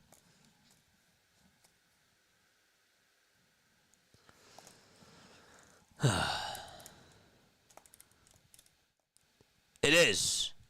It is. The pitch. Ground ball hit over towards shortstop. Going to be a tough play for Volpe. The throw over to first, though, is just in time, and the inning is over. The Phillies get 2 more runs, and they now lead it 5-3. They get the lead back, and we go to the bottom of the 8th.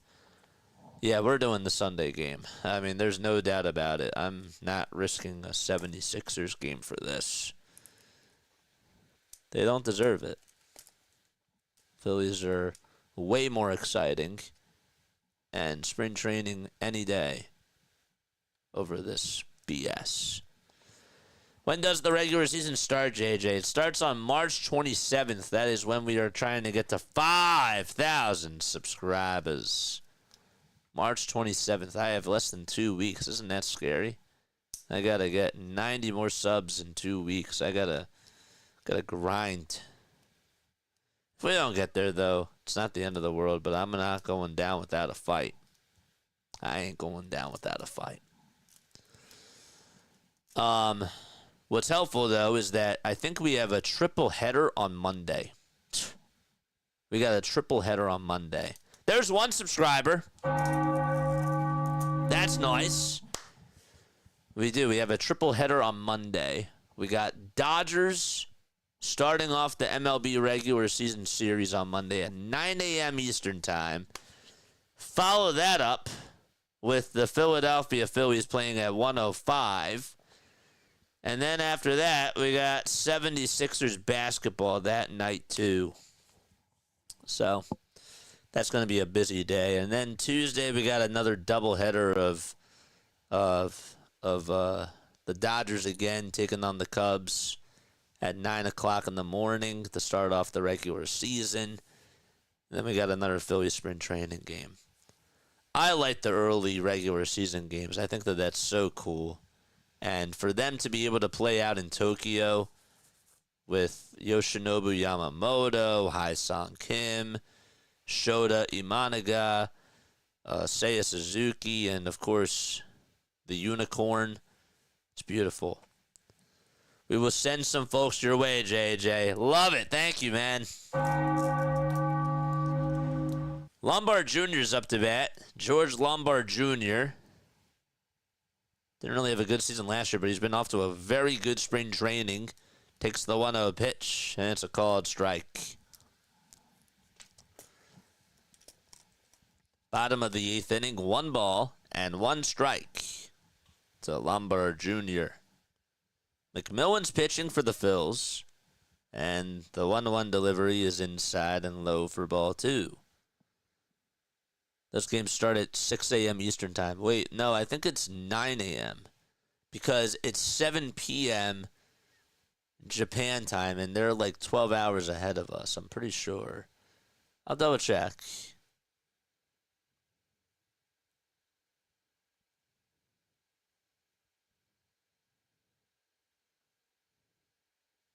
It's 2 balls, 2 strikes.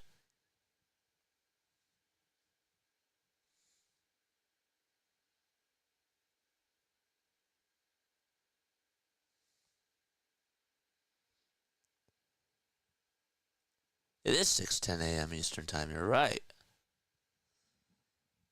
Pitch, and that's down for a ball. That's on Tuesday. Tuesday and Wednesday. Sorry, not Monday. It's Tuesday at 6:10 a.m. Oof. Forgot about that. You're absolutely right. We're going to be up early. Wow. So there's a runner on over at first base, by the way. And the tying run is up. That's my time zone, baby. Yep. It's going to be a long day. Get to wake up, get some coffee, and watch some hoops. Or watch some hoops.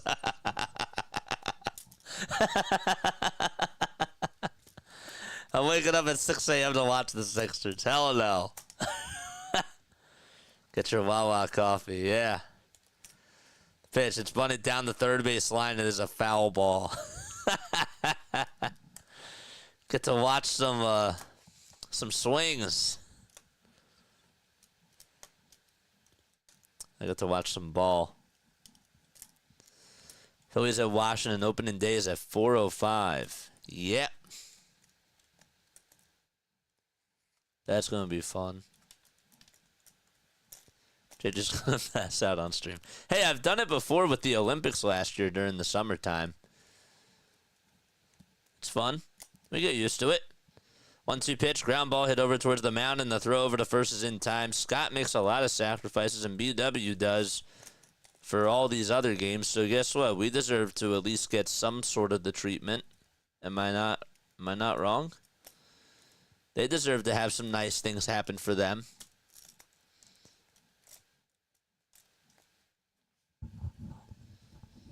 There's one out in the bottom of the 8th. It's 5-3 Philadelphia. Tying run is still up. And the pitch. That is down. Actually, it's right at the knees for a strike. We'll be back online in about an hour. See you soon. I don't know if we're going to be on in an hour. Maybe. Should we do the end of the Sixers game? Should I put a poll up there? If this game ends early, should we even bother just doing the end of this? I have to get up at 6 a.m. for school. David, you can listen to me on the school bus. But no, you should be social and talk to people. But if you want to, I'll be on. 1-1, and that's up high for ball 2. She's an anti-vampire. No, she's a Philly freak. Let's be real. 2-1. And that is a foul ball. This guy's name is Castillo. He is up to bat now. Vampire adjacent. Adjacent Jason. Runner goes, 2-2 pitch. It's in the dirt for ball 3, and, well, that's going to put the trailing runner over at third. I guess that's not really what you call it, but the runner goes on over to third base regardless. I will tell them about JJ. Aw. Nice. 3-2 pitch on the way. Swing and a miss. What a terrible pitch that was, but he still swung at it. And there's 2 outs in the bottom of the 8th. There's a K. Haven't heard one of those in a while. I used to sleep on the school bus when I was in high school going to school. Uh-oh, Jane was a bad student, man. Sure that you got expelled for that. The pitch. And there's a swing and a miss. Check swing. Did he go? They say no? Looked like he went around.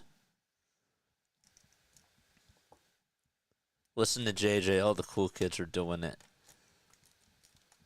Yeah, if you don't have a podcast, you're not cool. 1-0 pitch. That's inside for ball 2. Just kidding. Totally joking with y'all. My school bus was like Mad Max. It was brutal. I thought you were going to say it was like Gary Maddox. I don't know. I read that. And I was like, what's he going to say now? Mad Max. 2-0. Swing and a miss. Runner on over at third. The Phillies are up 5-3. In case you are just tuning in. We're in the bottom of the 8th. Phillies playing out at George Steinbrenner Field. It's where the Yankees play in spring training. And the 2-1 is chopped foul towards the third base side.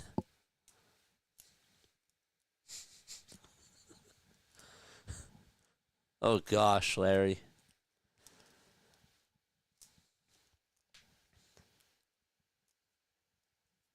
Phillies are, I think, going to be the last game. 2-2 pitch. And there's a breaking ball that's in the dirt for ball 3. Yeah, I ain't doing the Raptors game tonight. Sorry, folks. I'm trying to go out on a Friday night and do something nice. 3-2 pitch, and that's down and away for ball 4.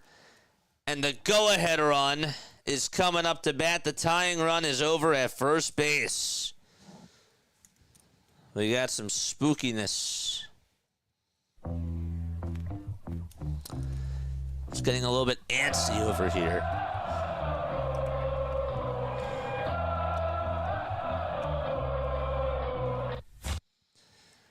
Runners at the corners, bottom of the 8th. Mathias is up to bat, and the pitch is down for a ball. It was in the dirt.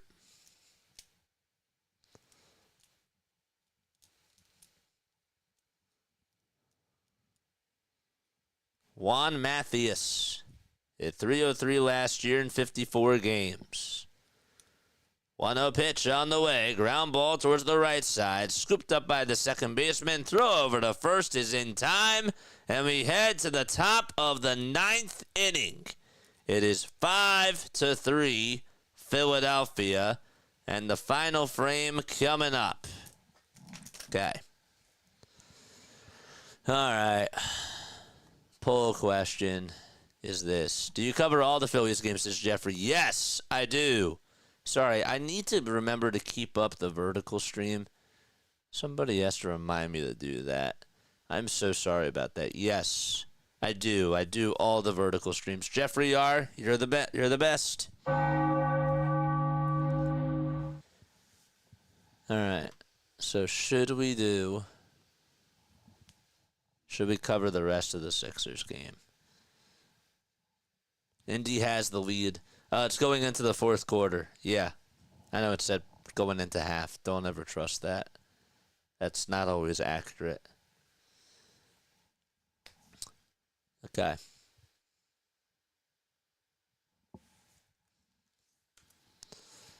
Shall we do the rest of it?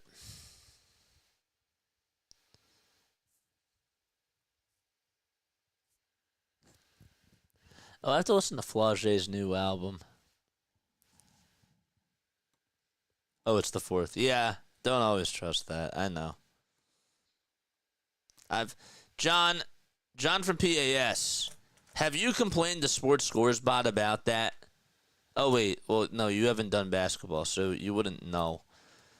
But every time they're going to another quarter, they always say it's going into halftime. I don't know if that happens for hockey too or whatnot. But yeah. Dude, that ball just bounced 4 times, and it went in for Indiana.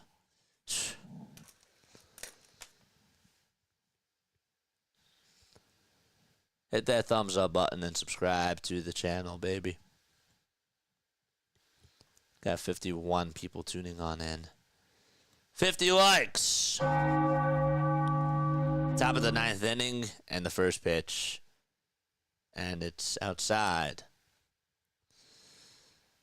Should we finish stream with the Sixers? Yes or no? Top of the 9th, 1 ball, 1 strike. Matt Kroon is up to bat. This is something to take notes on. And the 1-1 is a called strike. It's a sweeper.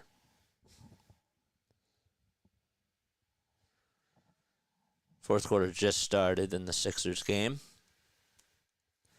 1-2 is the count to Kroon. The windup and the pitch to Matt. Line drive, flat on the bounce over at third base. Scooped up by the third baseman. Throw across the diamond is in time, and there's 1 gone. Maybe the Sixers will finish your stream. That's funny. All right, so right now 60% say yes, 40% say no. Keep the votes coming.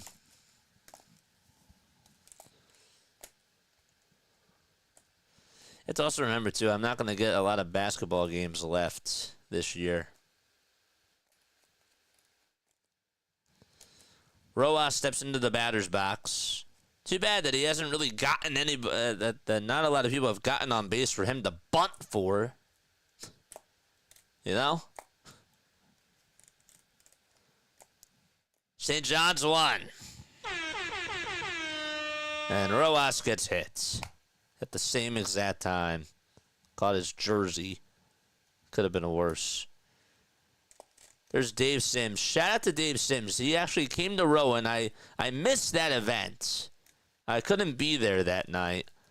But, man, shout out to Dave Sims. Another guy who's who's done stuff locally for Philadelphia. And him getting the gig over on the radio, that is awesome. And taking over for John Sterling. The pitch, here it is, and it's a called strike at 93 miles per hour at the knees. I am curious about the Tankathon tonight. All right, well, continue the vote. A runner on over at first, top of the ninth inning, 1 out. The 0-1, check swing, foul ball. We got our scoreboard up, down on the bottom for y'all to see. Fourth quarter starts with an 11-2 Pacers run. That's good. No balls, 2 strikes, 1 out, top of the ninth inning, and the next pitch is outside for a ball. Again, we're not rooting against the players. It's not what it is. We're rooting for what's best for the organization. Just always remember that. I have to keep explaining that to people. 1 ball, 2 strikes to Lee Sang. Gomez on the mound, and the 1-2 on the way. A called strike 3. And he strikes out looking.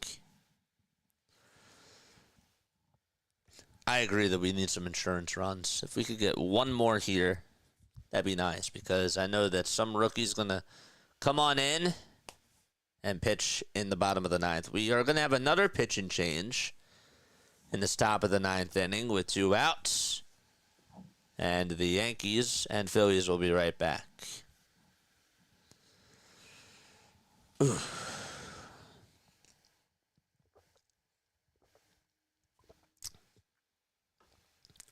I'm not going to lie. When they show all those Nats on the ES network and they have the baseball Zen, or sorry, that's on MLB.TV, that is like, I don't know about you, but that is not really something that I want to see. Insects kind of scare me, I'm not going to lie.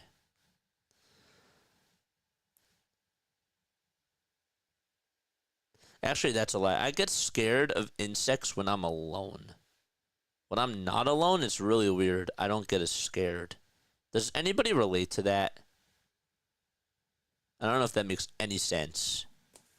How am I doing tonight? Scott, what's going on? Scott Superman is here. Bow down to Superman. What's going on, my friend? I'm doing pretty good. I'm having a very good night. It's been very relaxing. It's been very chill. And not talking fast like I have been doing over the last couple of months with basketball. So, it's cool. Nope, that's not at all weird. You're a weirdo, JJ. Thank you. You killed a giant centipede here? Dude, that is a crime. You are on TV now. You just you just committed a crime, my friend. I got you. You know, I actually do have some bots here in this chat, and this is exactly why. I can't even say it with a straight face. I'm sorry. Can't even say it with a straight face, dude. 2 outs, top of the ninth. The 1-0 pitch, and that's taken outside for ball 2. It's Moore who's in the batter's box. Keating is on the mound. And the 2-0 pitch, that misses outside for ball 3. All right. Y'all are funny. This is Matt Keating, 40 games he pitched in last year. Batters were actually hitting 182 against him. That's really good. 3-0 pitch, and that's down for ball 4. And runners now over at first and second base. All right, rally time. Let's go.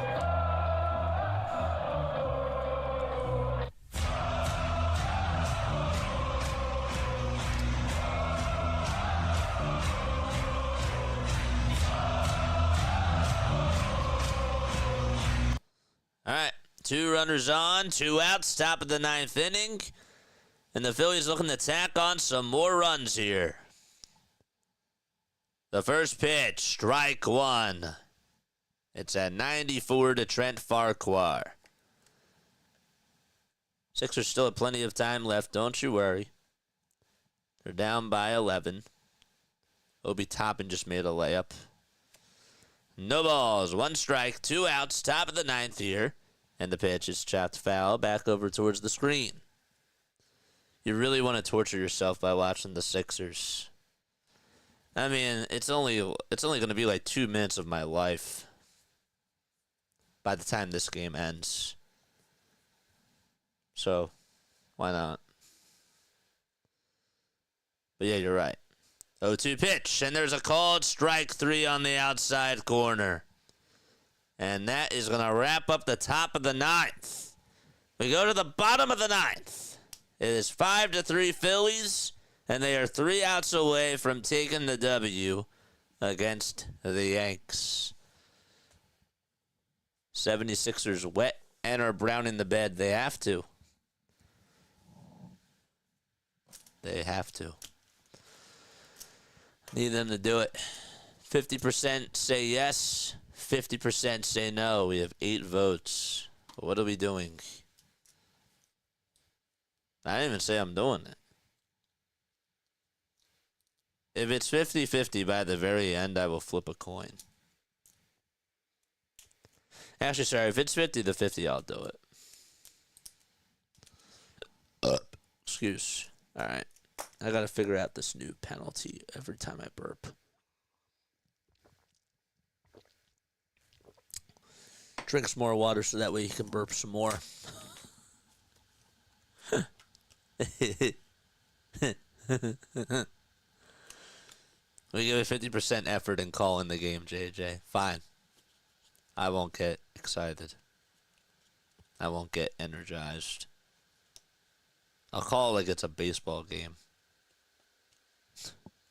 That would actually be kind of funny.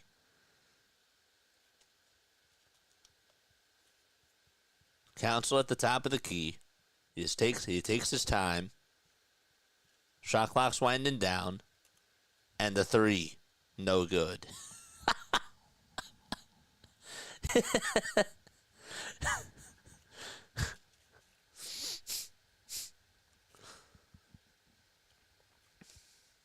The pass.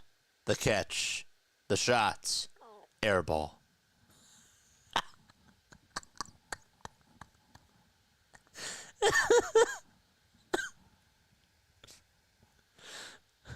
$1 for a burp. $1 for charity?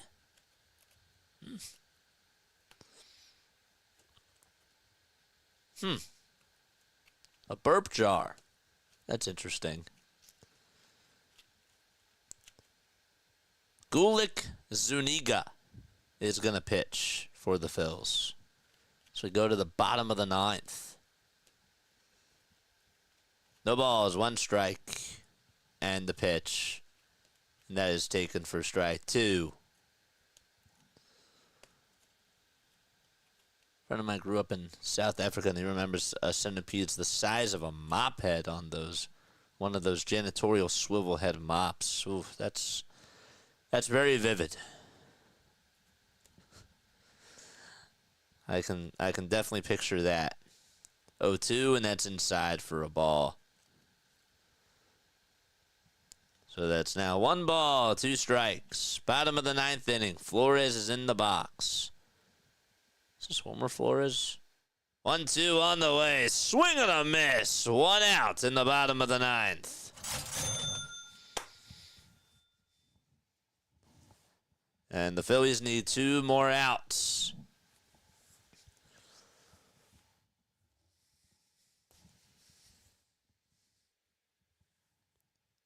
Five, 3 Philadelphia.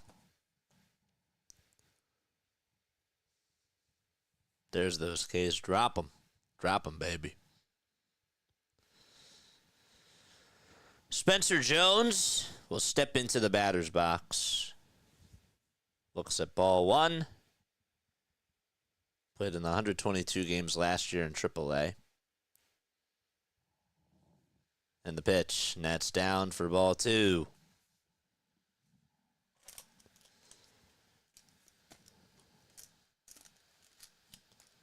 Biggest here was 18 inches. Made the paper. Really? Wow.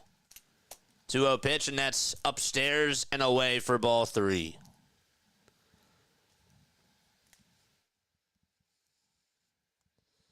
Oh, boy. If he gets on, the tying run is coming up to the plate. The 3-0 pitch, and that misses inside. And what do you know? The tying run is coming up to the plate. 5-3, bottom of the 9th. A runner on over at first and 1 out. And Rumfield is going to come on up.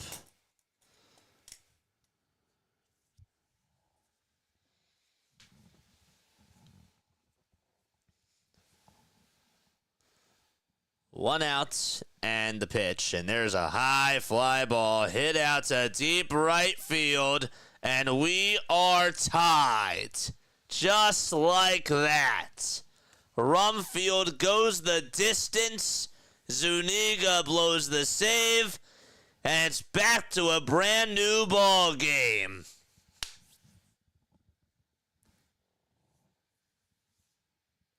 I called it. John was right. Needed the extra insurance runs. That pitch spelled mistake all over it.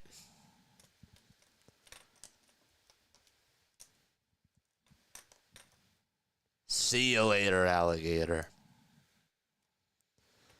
Tie game, bottom of the 9th, 1 out. The pitch, and it's down and away.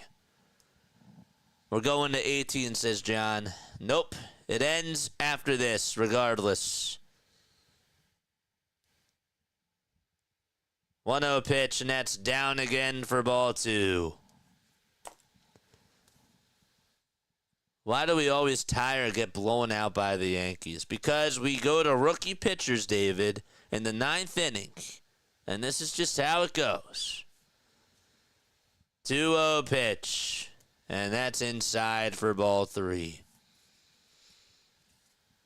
Yep.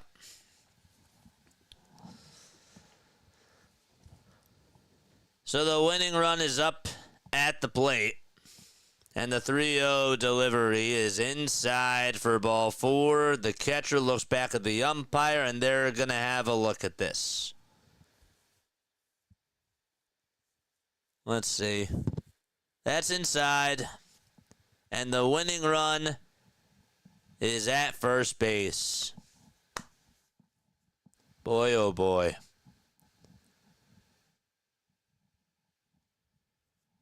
Gave it up like prom night. That pitch was right down Broadway. And with the way that he swung at that pitch, it spelled gone all over his swing. Lombard Jr. will step into the box. Watch out for this guy. You don't want to give this guy anything too good to hit. No balls, 1 strike. And the pitch is down. The throw over the second base is not in time. And a base hit can win it for the Yanks. Oh, boy.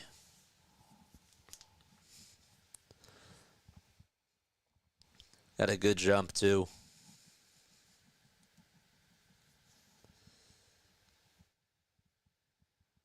One ball, 1 strike. Bottom of the 9th with 1 out. And the pitch is down and away for ball 2. Am I covering the Flyers game tomorrow night? Nope. Not going to do it tomorrow night. Do the Phillies game in the afternoon, and then I got stuff to do. 2-1, swing and a miss. These games, honestly, just doing these games, it's really a lot. Like, people want to... Some people just forget about that. Not saying that you do or anything. I would love to do some Flyers games. And I know I've said that I was going to do some. This stuff just takes a lot of time. And I have other stuff to work on this weekend. And 3 balls, 2 strikes. And the next pitch, it was running inside and high, and Lombard Jr. chased after it anyways. And there's 2 gone.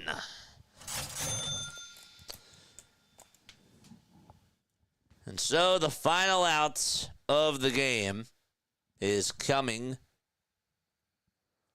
up to bat potentially. It's going to be Jones. The pitch, and it's down for a ball. This is Brendan Jones with 3 homers and 19 RBI in 24 games last year. We're tied up at 5 apiece. The 1-0 pitch, ground ball, diving stop by the first baseman, and nobody can cover the bag. The throw to the plate is not in time, and the Yankees walk it off. The pitcher forgot to go cover first base, and, well, the first baseman for the Phillies was staring around, and the runner who went on over to third base just came sliding on home, and mental mistakes is why the Phillies lose this one. Wow. I mean, they made an excellent diving stop, and then the pitcher was just so late at going over to first base. It was like he's just staring around, and he was like, oh, yeah, I got to go cover the bag. Well, absolutely you got to go cover the bag. What are you doing?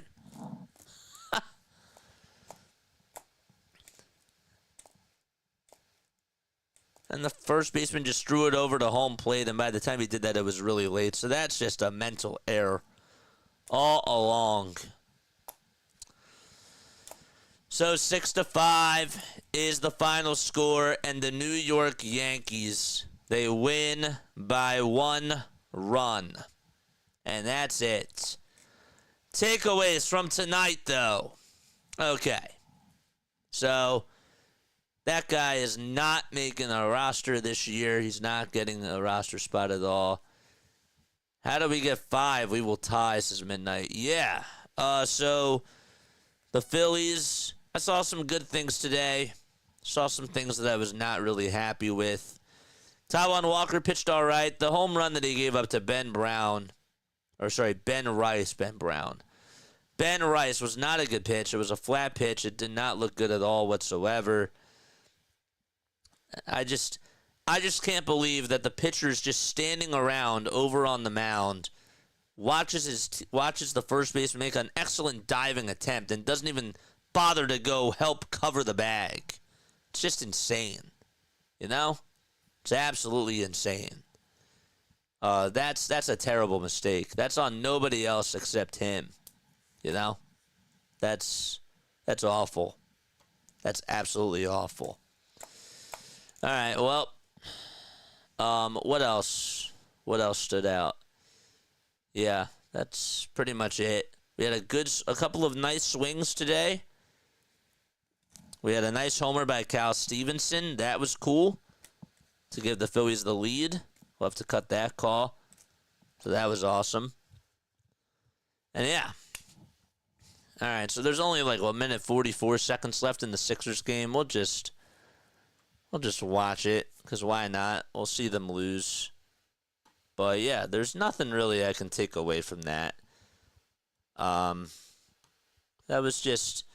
I'm actually a little bit bothered that it ended like that. And again, am I blaming Rob Thompson on this? No. Because these are the times where you try to throw somebody in, you see what sticks. You do this during spring training, and that's fine. But Zuniga, there's no way. I mean, this guy's 26 years old. How do you not know that you have to run to first base there? How do you have that mental lapse? How does Alec Bohm in Game 4 or Game 3 of the NLDS not understand that he has to run and hustle over to second base? Like, come on. And I'm not excusing either the first baseman there as well. Because, he makes a nice diving stop. Cool. He's looking around like, where's the pitcher? But you got to make the throw to home plate. You got to do that earlier. You can't just hesitate there. That's a mental mistake on you, too. It's like when George Hill missed the free throw to tie the game in Game 1 of the Game 1 of the championship, like back in 2018. He misses the free throw. JR grabs the rebound. It's a tie game. And, he thought that he had the lead. He did not, and he just dribbled it out. And the game went into overtime. It's the same sort of thing. George Hill, that's on you for missing the free throw. J.R. Smith, you got to know how much time's left. Come on. All right, 112-100. Sixers are going to lose this game. Good. 50 seconds left. 50 seconds left. Good.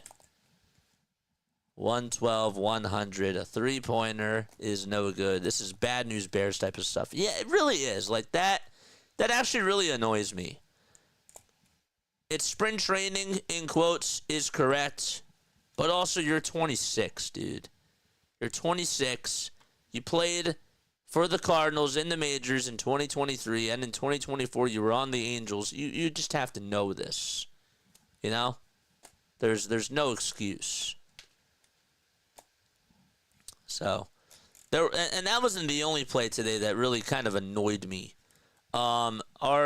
We had like one play, Max Kepler dropped the ball out in left field and just had to make a throw over to third to get the force out there, and they called it a 7-5 fielder's choice, but he has to catch that. Are you kidding me?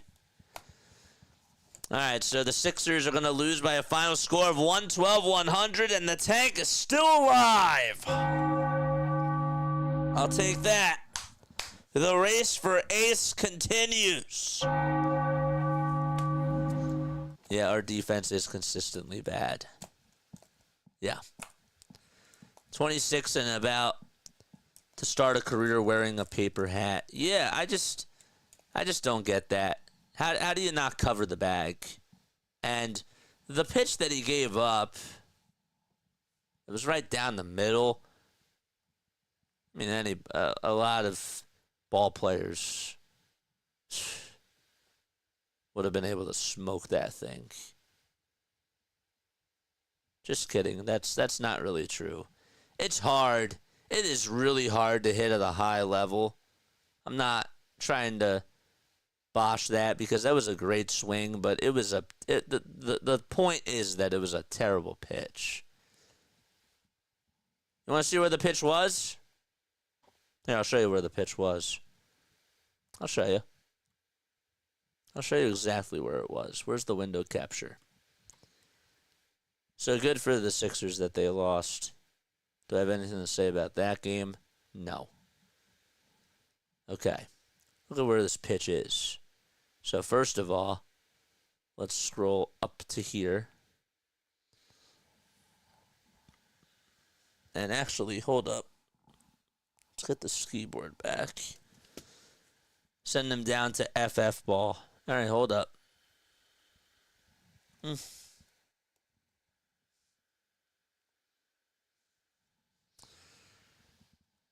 All right. Top of the ninth. Bottom of the ninth. Look at where this pitch is. First pitch. First damn pitch. Dude. It's the first pitch. And this is like right down as Broadway as it gets. Look at this pitch. I'm going to zoom up for you in like 2 seconds. This is where this pitch is. What was the pitch, JJ? 96. And it was a fastball. A four-seamer.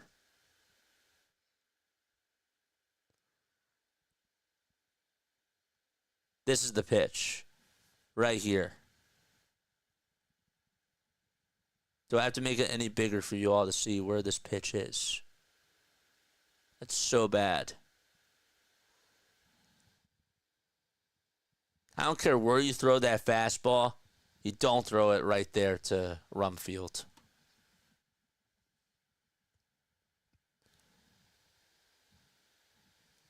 I'm putting him on blast for just that pitch. Can't do that. Can't do that.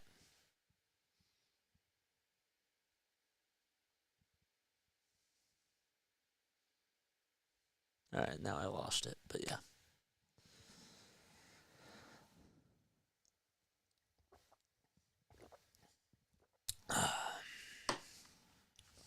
So, I'll throw a meatball down the middle. He'll never expect that. Yeah.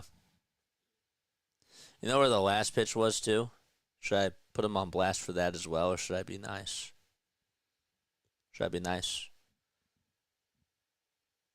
This pitch. I don't know if I showed that. There it is. The last pitch, though, it wasn't here. It was not here. It was right here. This is where the last pitch was. So it was pretty much same spot. Well, not same spot, but inside corner. This one reached 99. Again, it doesn't matter how fast you throw. Where are you locating those pitches? Unless you throw something that's like 102, 103, 104, even with that type of speed, you throw it right down the middle.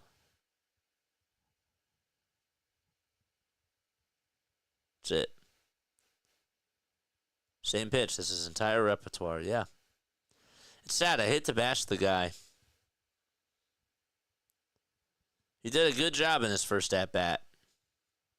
You know, they saw a four-seamer, a sinker, a four-seamer again. And he goes to his cutter. And all of a sudden, he's missing his locations on his sinkers. And he panics by going to 2 four-seam pitches. And what do you know? He throws a mistake out over the middle. And he folded under pressure.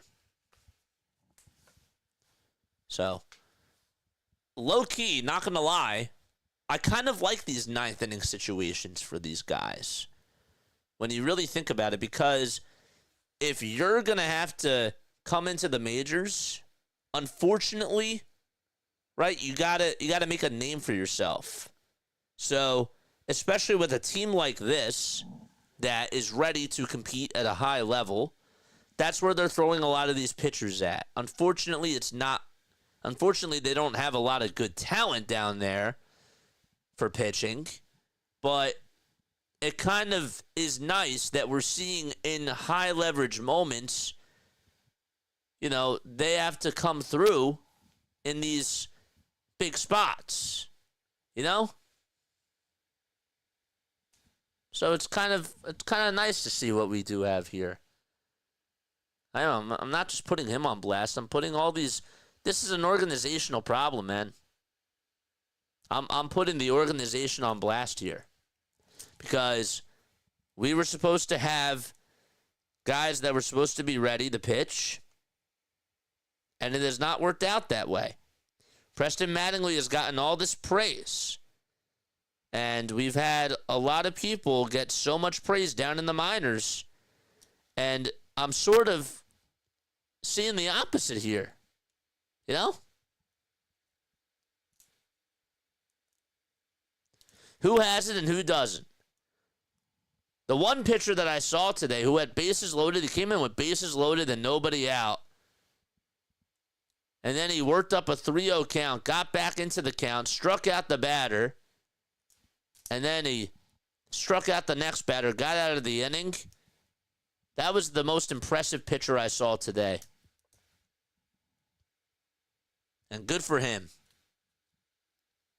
The only way you tell to see if somebody has it or not is you put them in that spot, whether it's right or wrong.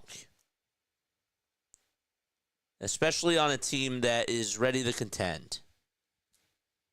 Larry Bowa would be losing his mind, says John. Yeah, I agree. So, that's how I feel.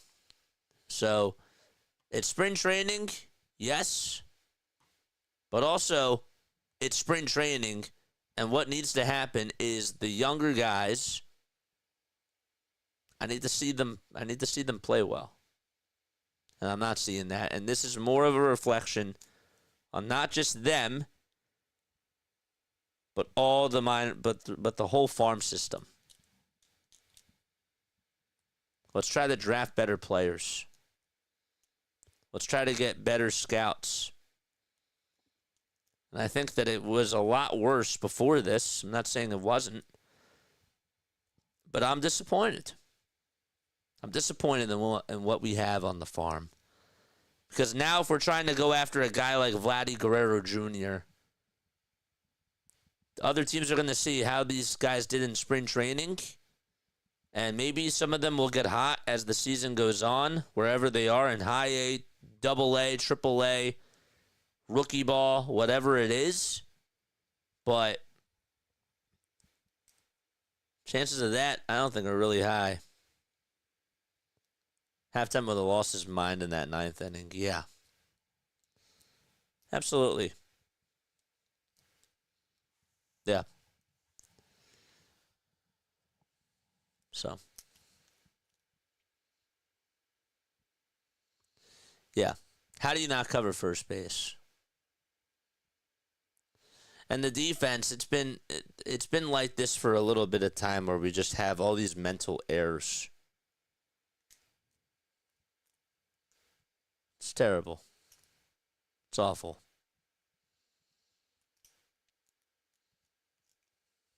That's my thoughts on it.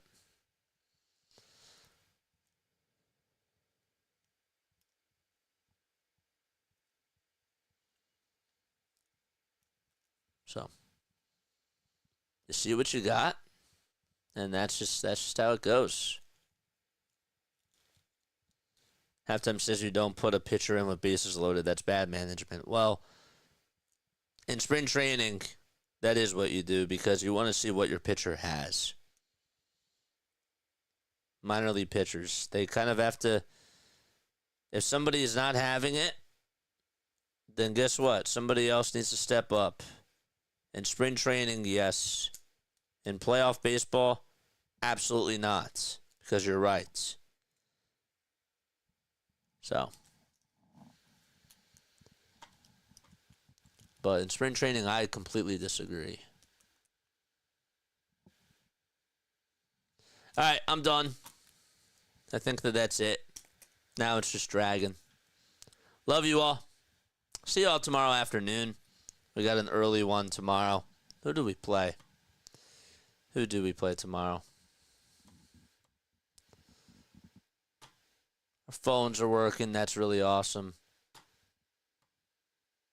We got that up and running. Phillies play the Tigers tomorrow. Oh, actually, can somebody call into the number again? I'm sorry. Can somebody actually call into the number again? The phone number for the show. All right, we got our own hotline. The phone number for the show, 1 second. It is 610-314. And I will put this in the during the regular season when we do phone calls and stuff. I will put this in the chat. This is the hotline. So if y'all could do that, I would appreciate that. Okay. Hold up 1 second. Yo, hear me?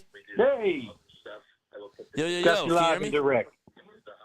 Yeah, I got to turn the volume down on the pad here. Yeah. No worries. All right, cool. I just wanted to see if this worked. Testing 1 2 1 2. Nice. Very, very cool. What's up? What's up with that ending? Bad News Bears style. Yeah, how does the pitcher not understand that he has to go cover first base there? And how does the first baseman not understand that he has to check the runner who's over at third base? And if the pitcher's not there to cover the bag, you got to draw the throw to home plate. They had his bags packed by the time he got to the dugout. Yep. I don't get that. I understand the philosophy of putting younger guys into pitch because you want to see like what they have, and now's the time to do it in spring training. I get that. But it also just kind of annoys me too because I know during the regular season, watching some of these losses, and I'm like, well, this is not going to happen during the regular season, but it still is just annoying. Yeah, You know? yeah. Bush League. Bush League. It's so true. But yeah, Cal had a good swing today. That was a nice swing. I missed a chunk of the middle of the game, but managed to catch back up toward the end. I thought we had it. Me too. I did too. Yeah, the other thing that was, the Yankees cast annoyed me too. I don't know how they they tune back in, and I'm seeing it's 5-3, and I'm like, well, great, thanks guys. Another reason why I don't like the Yankees. Another one. That's why I was hoping for insurance runs. I'm like, you can't trust them. Yep, you were right. You were right in that ninth inning. I figured that was going to be. I figured that was going to be the case, and you were right. But yeah, it is spring. Yeah, it's spring training, but it's frustrating. Absolutely. All right. Well, thanks so much for calling on in. I wanted to make sure that this worked, so thank you. I really do appreciate that. All good. My pleasure. My pleasure. Looks like I still got time to get the yard mowed. Let's go. Finally. All right. Take it easy. All right, brother. Aloha. Yep. Aloha. Nice. Very good. Very, very good.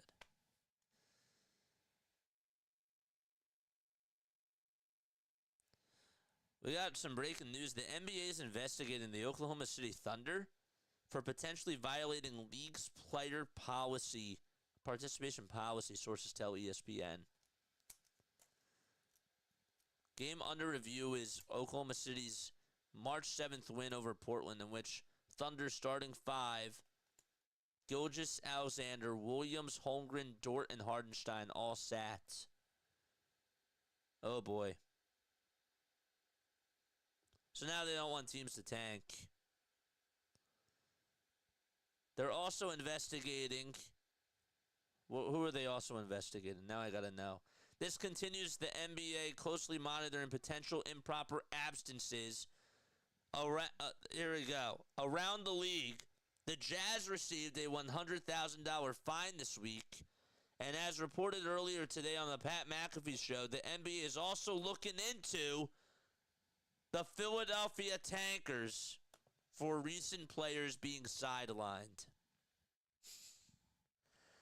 I cannot stand this league. I can't stand this league. They are so not straightforward with what they want. Hello? Volume is low again. Great. It just changes. I don't know why it changes after all that time. Sorry. That's something I'll have to monitor. I will have to monitor that. Huh. Whenever I hang up on somebody, I'll have to monitor that.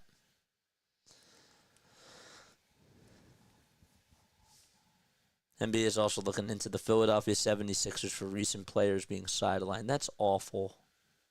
I can't stand this league. All right. Bye. I will catch you all on the next one. Aloha, shalom, and peace out. See you tomorrow.